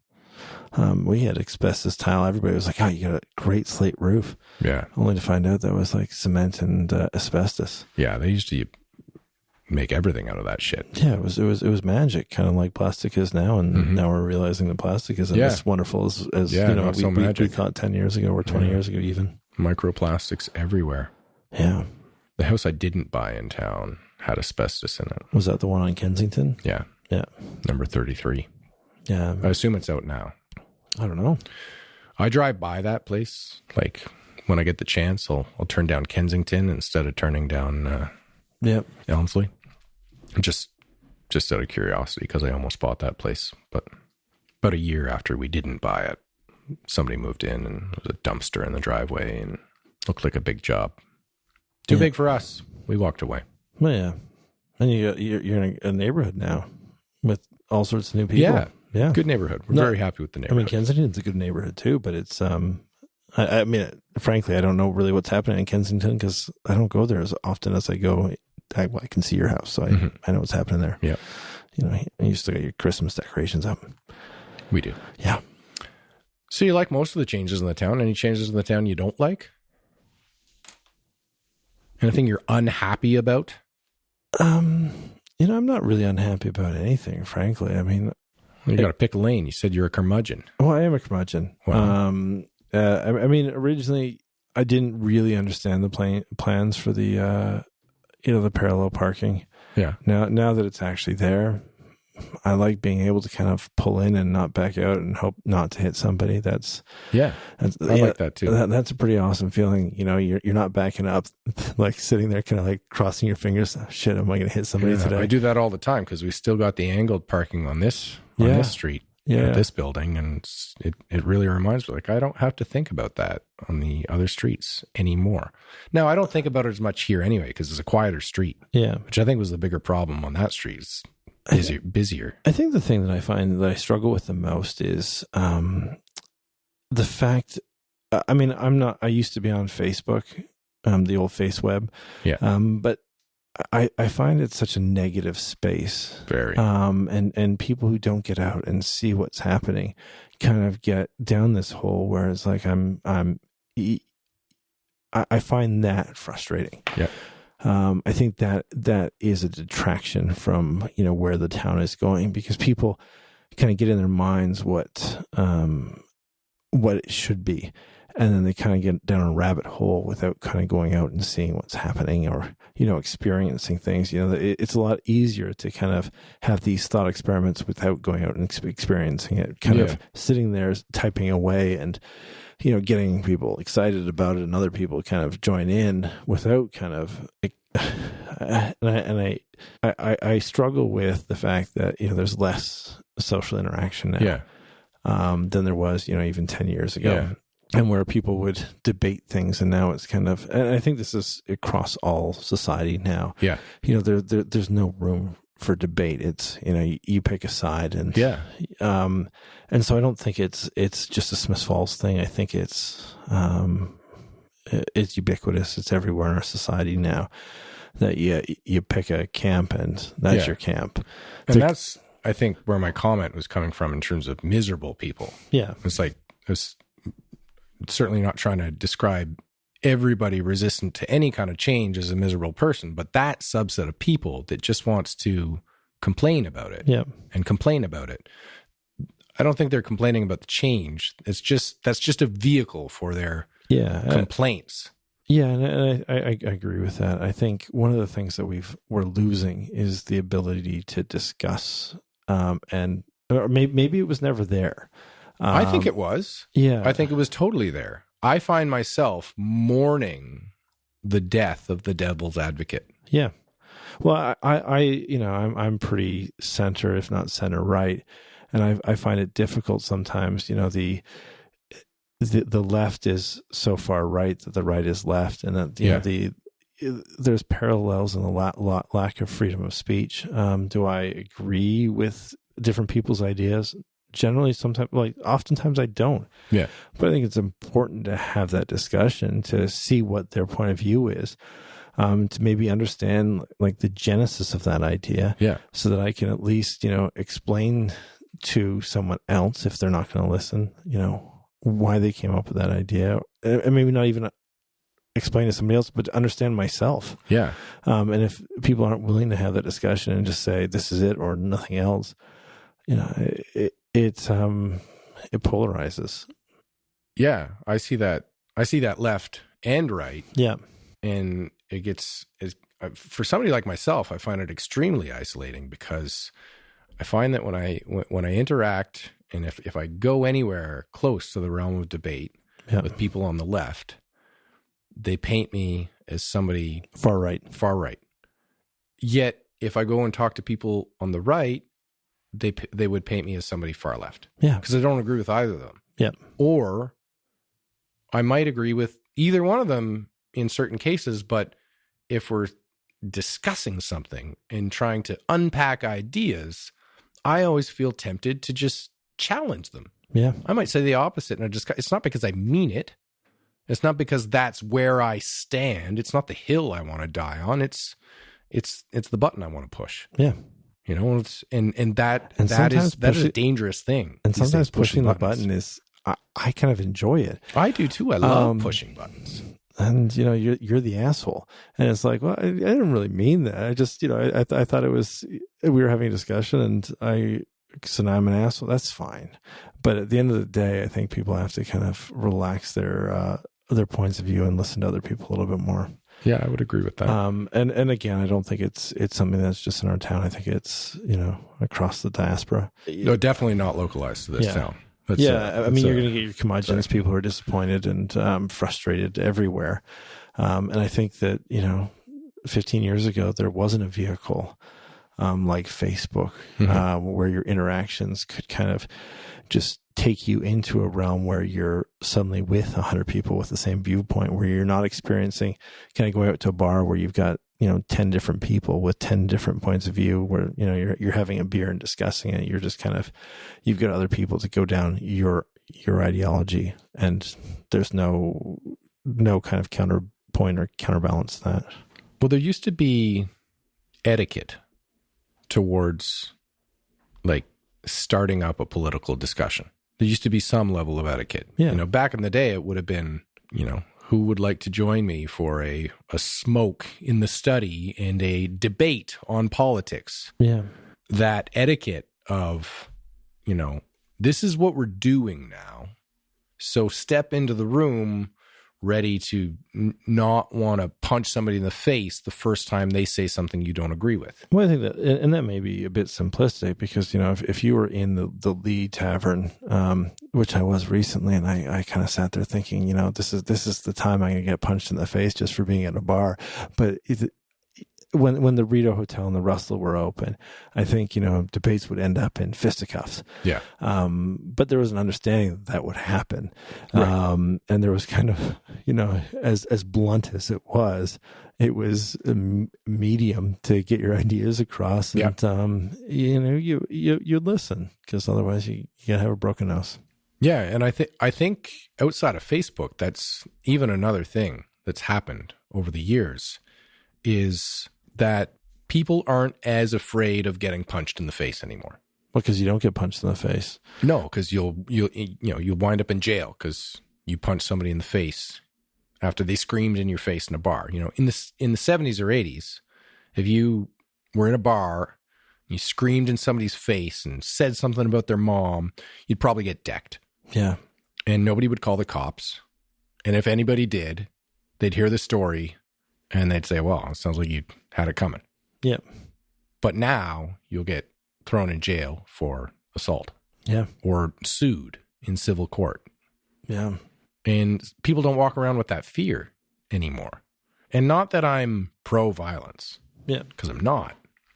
But you ever been punched in the face? Yeah. Yeah. See, I've been punched in the face. I had some black eyes. I had some explaining to do for that one. Yeah. I was mooning a guy and somebody else punched me in the face and I deserved it, frankly. Yeah. Yeah. I mean, why was I mooning that guy? I have no idea. Yeah. And I think it made no sense. I think that process of understanding that can happen in the world keeps a lot of people in check.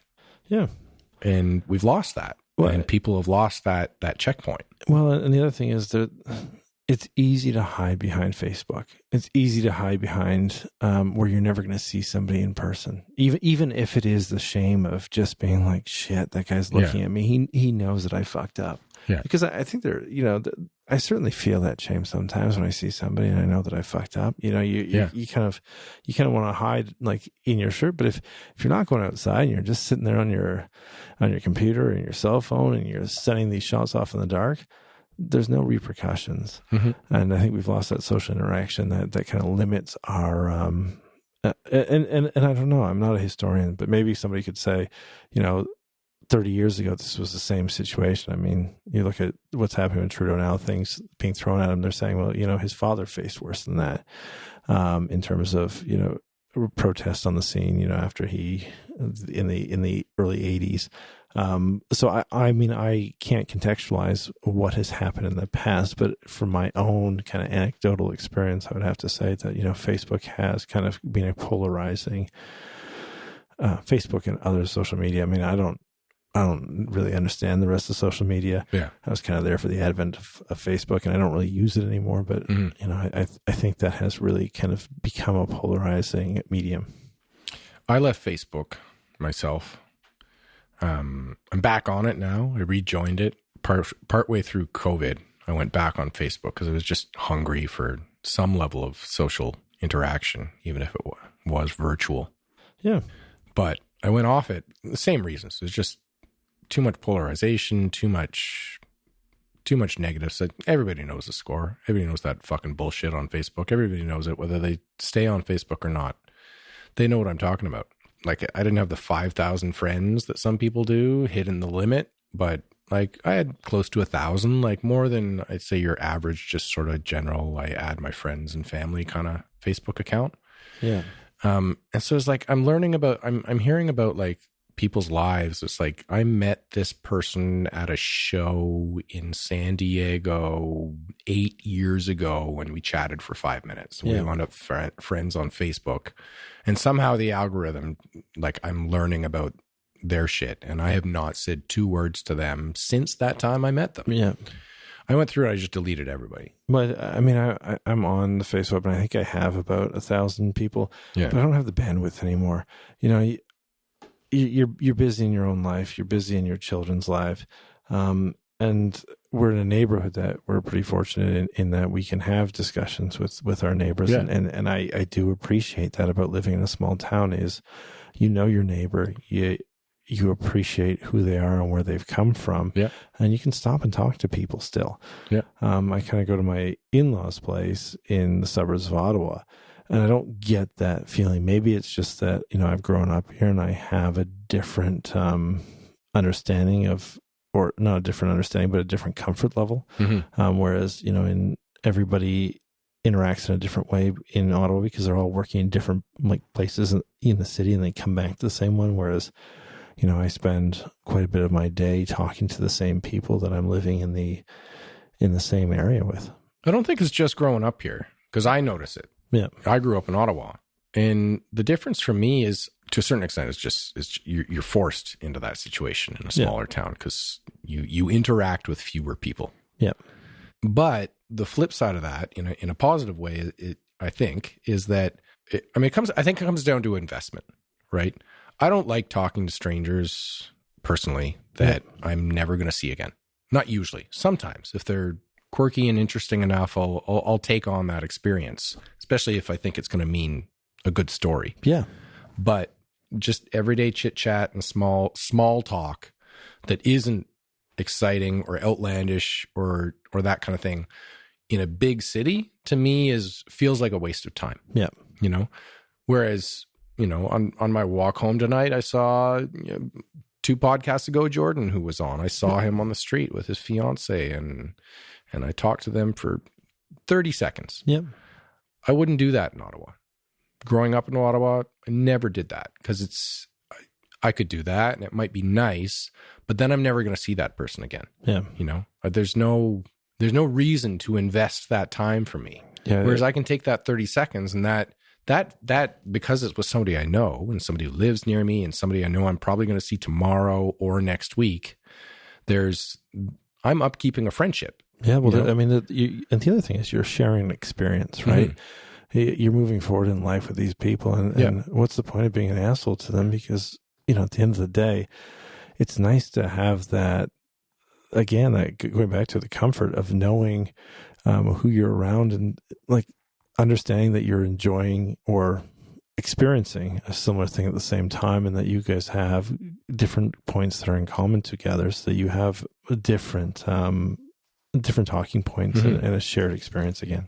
And I know that one of the reasons we chose Smiths Falls, one of the reasons we chose to move to a small town in general, is we made the conscious decision that dynamic is what we wanted. Yeah. But that's not necessarily going to be true for everybody moving to town. Do you think that puts that phenomenon in this town at risk at all? Do you see people who they don't look at you, they don't ask you how you're doing, they don't do you feel like this town's getting colder for it? No. And I'm actually finding the opposite. As the longer I live back in Smiths Falls, and now, I've been back for 9 years. There are those common points that I now have with people that I wouldn't have had otherwise living in the same streets. Even if it's to complain about the guy working on his car on Saturday morning and swearing when your kids are around, you've got that point in common. So over time, your relationships become closer because you've got more to talk about, and you've got more shared experiences and memories to relive together. That makes it, and again, the longer that I've lived here, like back since I moved back here, I'm finding that it's one of those things that I enjoy, is especially with new people, bringing new perspectives. So maybe I'm not as much of a curmudgeon as I think, but I do enjoy. I like how when I moved back to Smiths Falls in 2012. There was this pessimism like this. It was palpable. You could feel it. And some people disagree with me, and that's fair. But there is an energy in Smiths Falls that I think living here and not living outside of Smiths Falls, but actually living in Smiths Falls, that, I feel and I'm happy to see kind of all of these other families and new people come and essentially share their experience and share their lives with us or with me, it's one. And then, I was on the fire department for a few years, and it was just this whole other aspect of life. So I grew up with people, and, it was this closeness that I really appreciated. You're there for the best moments in my other professional capacity, and then you're there for the worst moments. And it's this closeness that I really appreciate, because it's almost like to a certain extent an extended family. Yeah. Because again, you're going through the same things. You're seeing the same changes. You're, for the most part, trying to adapt to it with other people at the same time. And, could I appreciate people that didn't want parallel parking? Yeah. In the end, do I think it was a good move? Yeah. I mean, the odd Saturday morning when I'm trying to drop something off at Thrifty's, do I get annoyed that I have to go around the block an extra time? Yeah. I mean, I'm the guy that goes to Garden Market, so I don't have to stop at any lights. So, I'm all about convenience. When they took out the Confederation Bridge, I was pissed off because now there's no shortcut around the bridge being turned. Yeah. But you get over these things. Yeah. And they're really small. Yeah. The fact that I got pissed off that, the Confederation Bridge was taken away it's pretty minor. The fact that I had to go around an extra block to drop stuff off Thrifties, insignificant. Yeah. Yeah. What else would you like to see change? Whether it's on the docket or not, whether it's on the plans or not. What do you think this town needs most for its future? I think the town has to adapt and be a little bit more dynamic in where it's going. This is kind of a once in a lifetime boom that we're in. Mm-hmm. I get frustrated because I sometimes see other municipalities around here adapting to things faster than we are. Mm-hmm. But I think by and large, people have done a very good job given the resources that we have, and we have to understand that nothing is perfect, and you're always going to take. Again, I don't want to be one of those negative people because I don't see everything that's going through,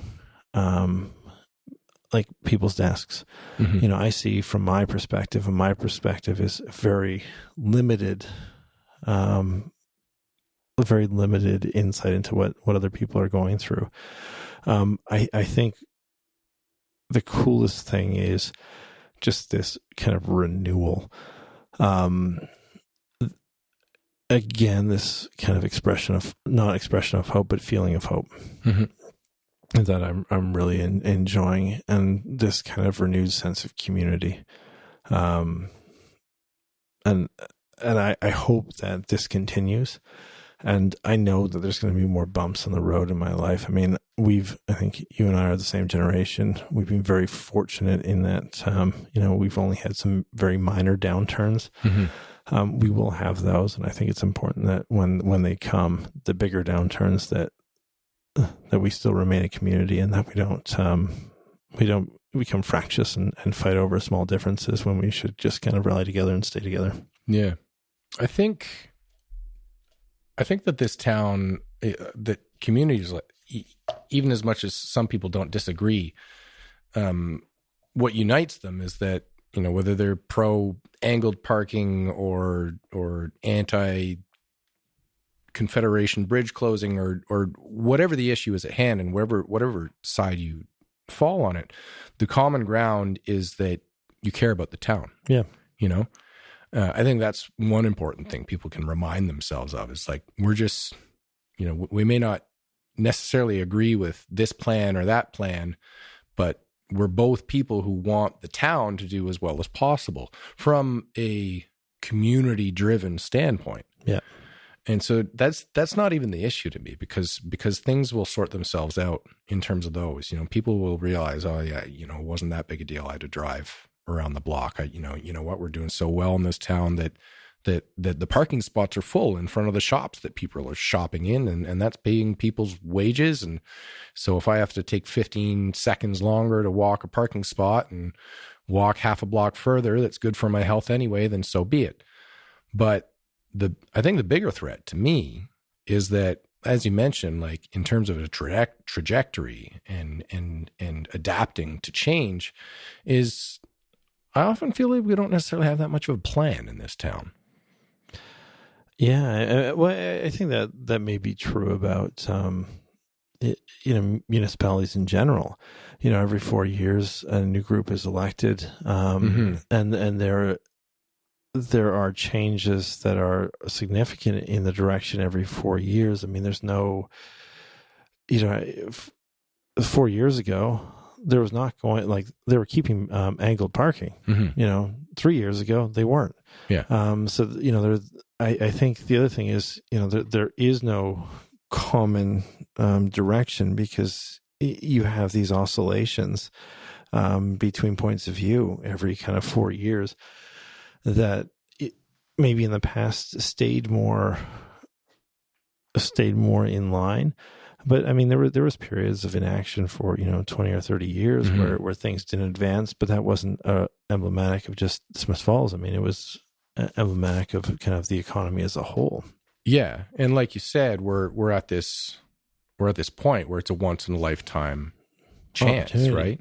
So I mean, it's not that I disagree with the actions being taken. I do agree with them because they need to get done. The street needs to get fixed. The bridge needs to get fixed. So the water tower needs to get fixed. The fact is we're a town that got run down a little bit, you know, so we got to fix it up. But I think one of the things that's also changed is you're looking at the professionalization of different services. So you used to find that a lot of the employees for the town would actually live in the town. Yeah.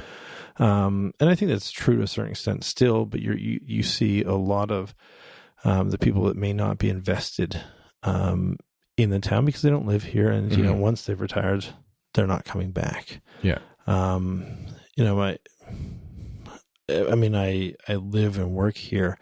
And I actually, and I think one of the things that I'm hoping for is that people who run for municipal politics will actually live in Smiths Falls. Yeah, I know that we have three municipal politicians whose lives have revolved around Smiths Falls. I think it's also important, and maybe this is the wrong thing to say, but I think it's important that they live here. I know their whole lives are here, but I think it's important to kind of wake up and look out your door and because you know you appreciate it that much more. But the other thing is the difficult thing with being a politician now is you've got Facebook and people are, you know, they're hiding behind Facebook to attack you. So, you know, you got to give everybody prompts for running. Yeah. I guess even if they don't live in Smiths Falls, but I do think that, I have no real right answers or wrong answers, but how do you make sure that there is a concentrated, you know, path forwards? I don't know. My biggest fear is that, I mean, Smiths Falls has gone through a lot over the years, and it was Hershey Town, and this was open, this was closed. The population, though, has remained eerily constant. Yep. You know, there's been drops, and people have moved out of town after Hershey's and whatnot, but not a lot of growth. No. And now we're seeing growth, and we're also at the point, for the first time ever in Smiths Falls history, where it's a commuter town for Ottawa. Yeah. It's a bedroom community. And that's the danger to me. It's a double-edged sword because it's securing the financial future of the town. People will live here. People will move here. The housing market will remain strong. And even if, you know, if Canopy closes, that won't be the end of the world. It's because it's not what's driving this town anymore. Proximity to Ottawa is at this point. I think going back to the comment about being, you know, in Ottawa, when I go to my in-laws' place, and it's not a comfortable feeling necessarily being in their subdivision, is that, you know, everybody, like, they come back to the same spot, but they're going far away during the day. Yeah. And there's, again, they're not living and breathing. So, and I think that's a factor that's outside of really our control. But I guess, how do we control keeping these different vibrant businesses in town so that we have that a focal point that brings everybody together, and so we're not becoming a suburb. Well, I think that's where I'm going. I think it is in our control, especially at this point before it gets too far. You know, if 5 years from now we're Barrhaven Part 2, I mean, there's no steering that ship back. I think that's a brilliant point. But I've never turned my mind to how. I mean, I guess to a certain extent in 2012 when Nick and I were saying, let's start a brewery, that was kind of, let's create jobs in Smiths Falls. But since then, it's I haven't really turned my mind to that. But I think that's a great thought experiment. Like, how do we move to keep our local economy local? Yeah, and not. I mean, people go to tourism. Yep, and that's a good one for sure. And I think it's an important element. But the Rito's long. The Rito Lake system is long. LeBoat could move somewhere else. There's other locks. There's other points along the canal. You know, Merrickville has established. You want to go antiquing? Go to fucking Merrickville. You know. But I think like one of the things that's changed in Smiths Falls, you know, you've got like Dan and Angie Hoisted, who've opened Valley Custom Cutting. Yep. There's this turn to local. So, in the 40s, 50s, like even before then, when you'd have your green grocers, your local purveyors of goods. And I think it's important that we support those businesses. I mean, I look at a lot of people and they go to Costco and they're like, look at what I got at Costco. Yeah. The cost isn't that much different to stay home. And if you factor in the price of traveling to Costco, you're actually better off. I think that's, and that's not a political thing. That's just kind of an awareness thing. Yeah. Gas, time. Yeah, exactly. Wear and tear on your vehicle. 100%. Opportunity cost that you could have been at home playing with your daughters. Absolutely. Yeah. And one of the other things that I like about, just having local shops is that, again, you have somebody that you're sharing life with. Yeah. You're going through similar experiences. You've got kids, or you've got people in common to talk about. I mean, sometimes I need to hide away from that, but sometimes you kind of crave that too. Mm-hmm. The last real heavy plan I heard in this town was a couple years ago. It got publicly presented. I can't say I agreed with it too much myself. The cannabis tourism plan. Yeah. I mean, I think we put a lot of emphasis on tourism, and I think bringing it back, what economy will, we have to look at ourselves and be able to support local. It's fine and dandy to kind of support these tourism initiatives. But at the end of the day, they don't tend to bring as much money into the community as, for example, if we all decided to stop our trips to Costco and focus on, spending an extra couple dollars here and there on local things. And I think maybe my comments as vis-a-vis local politicians being local, I think that's probably maligned. And I think, more than anything, we should actually focus on, and you bring up a good point, we should all focus on our own efforts to make sure that we're shopping local. Mm-hmm. And focus on growing that economy. And one of the things that drives me nuts is people are like, well, you can't get anything in Smith Falls. Well, if you're actually paying attention, you can pretty much get everything you want. You got you've got all these cool little shops going in on Russell. You've got all these sandwich, or not sandwich places, but you've got, say, Two Bakery. You've also got Trish Crockey and her places. She's very good at running that place by the park, which is great for the kids. We go paddleboarding and stop off for an ice cream afterwards. Yeah. And I think it's important that we make sure that we support these people, because in turn they support us. Yeah, I agree with that entirely. The one thing I think is perhaps missing from that is that any small town needs that. Yeah. Every small town needs that. So it's almost, to me, it's hugely important, as is breathing. Yeah. But that both are sort of a given, And I think the other thing is, we can't beat each other up. So, for example, we look at not breweries, but we look at bars, and people are like, oh, that bar's not good.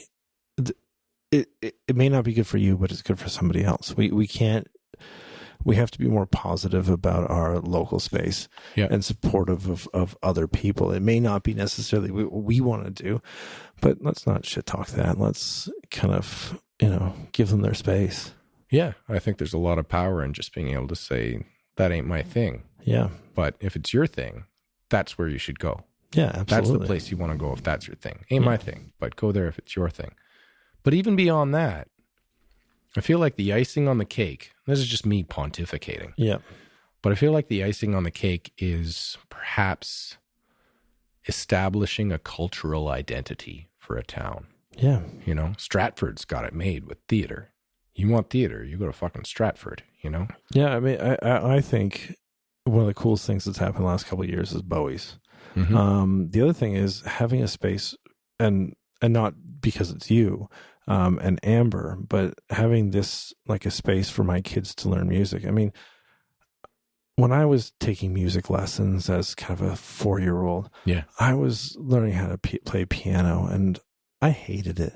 You had to have your hands looking like a certain way. I had to remember which hand was left. Well, I'm not that bright. I can't figure out what fucking hand my, is left. Yeah. And so at the end of the day, I used to ignore, like, I'd walk by my music teacher's house because I didn't fucking want to go. Yeah. And, I think this is something that we can expose our kids to that wasn't here before. And having a place like Bowie's, and the tap house where they've got live music, sometimes, is great. And you've still got, the heart and soul of Smiths Falls. You still have your Rob Roy's, for example. My dad goes there when not in COVID every Thursday night, and you've still got those places that cater to the generations that have gone there. And then you've got places like the Tap House and Bowie's serving something different and slightly different from what we've had in the past. And I think, a cultural identity is important. Having a place where people learn to play music. I mean, you look at, and I'm sorry, most of my analogies are sports, but you look at where all a lot of the professional athletes come out of it. It's just small centers. So I mean, like, professional rugby players in England come from a few small development centers. Yeah, and it's not like they've got a larger population base. They've just got more skill in an area. And if we've got more musicians that have moved to Smiths Falls, we've got more of a cultural identity as such. I mean, who would have thought that we would have illusionists in Smiths Falls, that cared about the fabric of society here, and musicians that have come and are willing to kind of teach and apply their trade here. It kind of begets more people to do that. Mm-hmm. And again, I don't really understand music. I like to listen to it.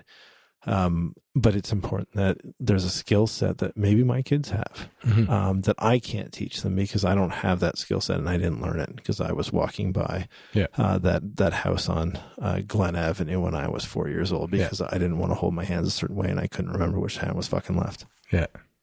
But on that level of cultural identity, you don't have to have the skill set as long as it's something you appreciate, as you do, because you can still take part.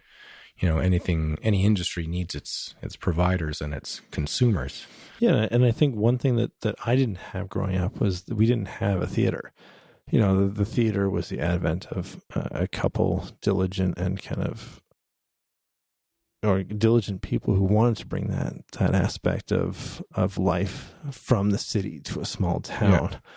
Yeah. And I think it's that's something that has become a thing too. And you've seen it over the past couple of years. It's become better and better until, and it will get better again once, it's open. Mm-hmm. But I think these things lend themselves well also to creating a community because, again, you have different experiences that you're sharing with other people that you're living around.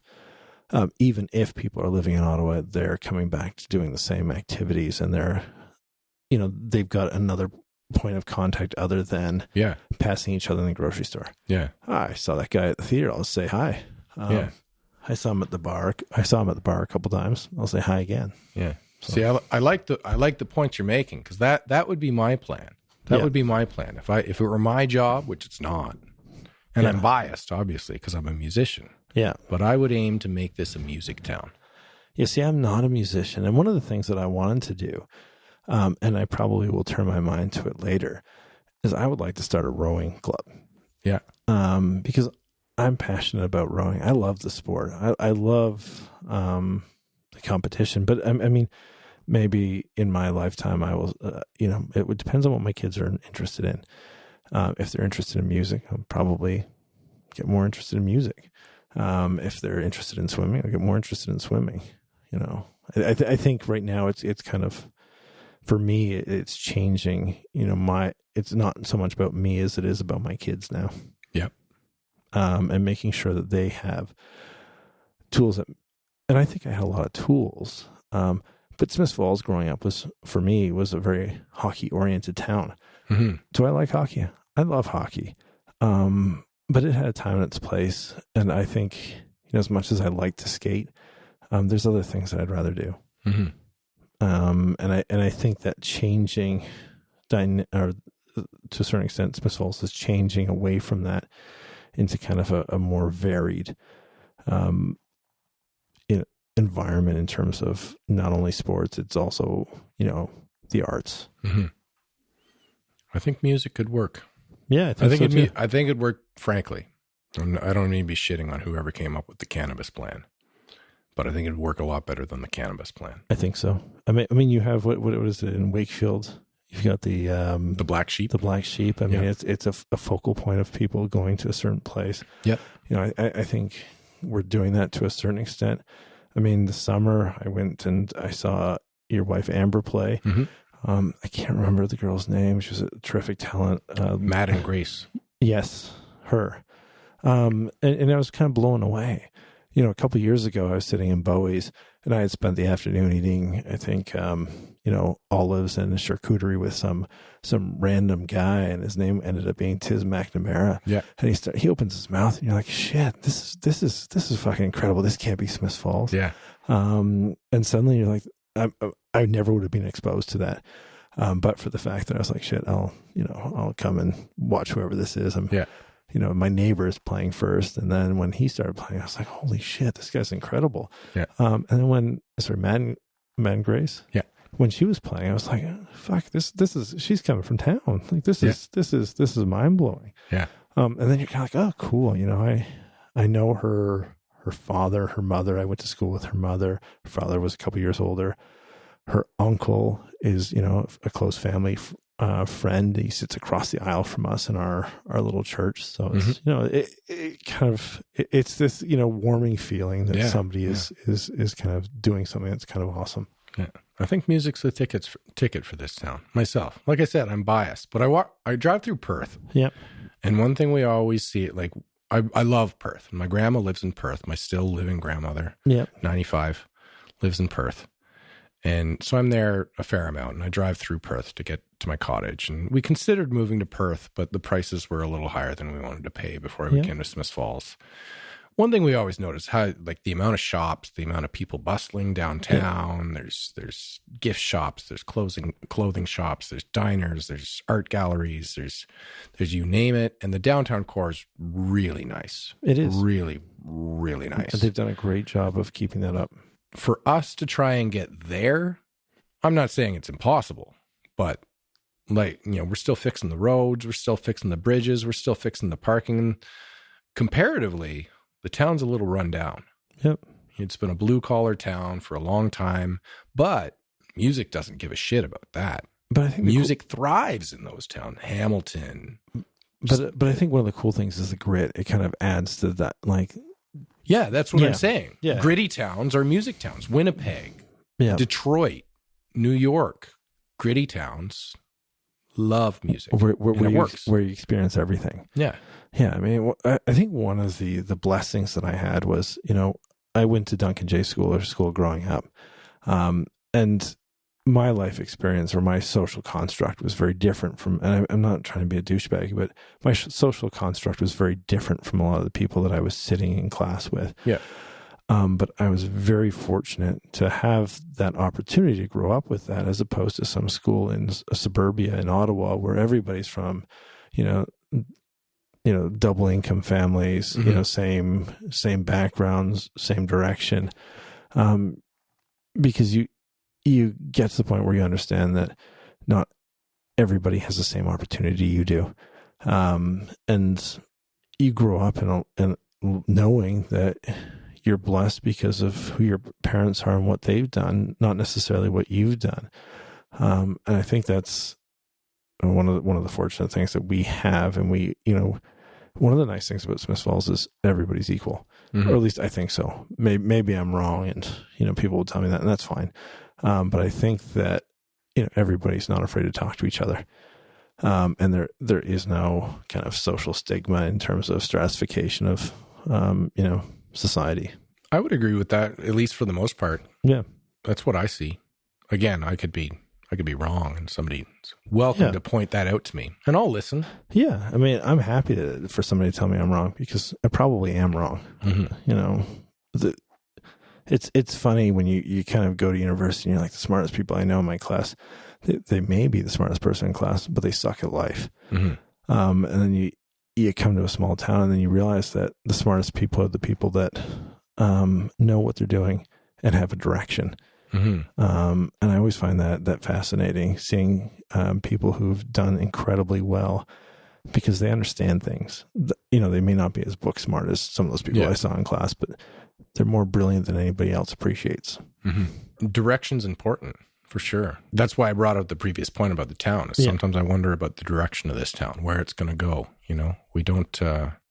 It's a hard thing to choose. I moved to 10 years ago. I moved to Chatham, and at that time, that's when Amber and I were first thinking about let's live in a smaller place that has a better sense of community. And their plans just weren't working. Yeah. They had just built a huge theater and they had totally rebranded the town as arts. They were going to go for arts. Yeah. None of the laid off auto workers or none of the struggling farmers in town gave a shit about anybody trying to give them an arts-based agenda. And it just didn't fly. Yeah. Just didn't fly at all. They pushed it for a good year and a half and it fizzled out. Didn't take hold. But I think some of it has to be organic too, right? Yep. When you guys moved here, did anybody say you should move here because this is what we're going for? No. Yeah. So No. I think when you get kind of a core, it kind of develops, a stronger presence, and from that core, again, going back to it, I never thought that there would be, 3 full-time musicians just in my neighborhood. Yeah. Let alone kind of multiple families across town and, multiple families in different aspects of performing arts. Yeah. That just was never Smiths Falls. Yeah. Smiths Falls was a rough and tumble town, like a railway town, a blue-collar town to a certain extent. And I think one of the things that surprised me was when I first got to university, I told somebody I was from Smiths Falls, and they're like, good for you. Good for getting out of Smiths Falls. And my response was go fuck yourself. Yeah. There's nothing wrong with Smiths Falls. Smiths Falls is a great place to grow up. Yeah. Go fuck yourself. You're from I don't know, Canada. That's that, and not to disrespect anybody from Canada, but I would hate to have grown up beside everybody that had everything the same as I did. Yeah. How do you learn anything? Yeah. If you want to talk about lack of cultural identity, places like that's for me. Again, I'm happy to hear somebody tell me why I'm wrong.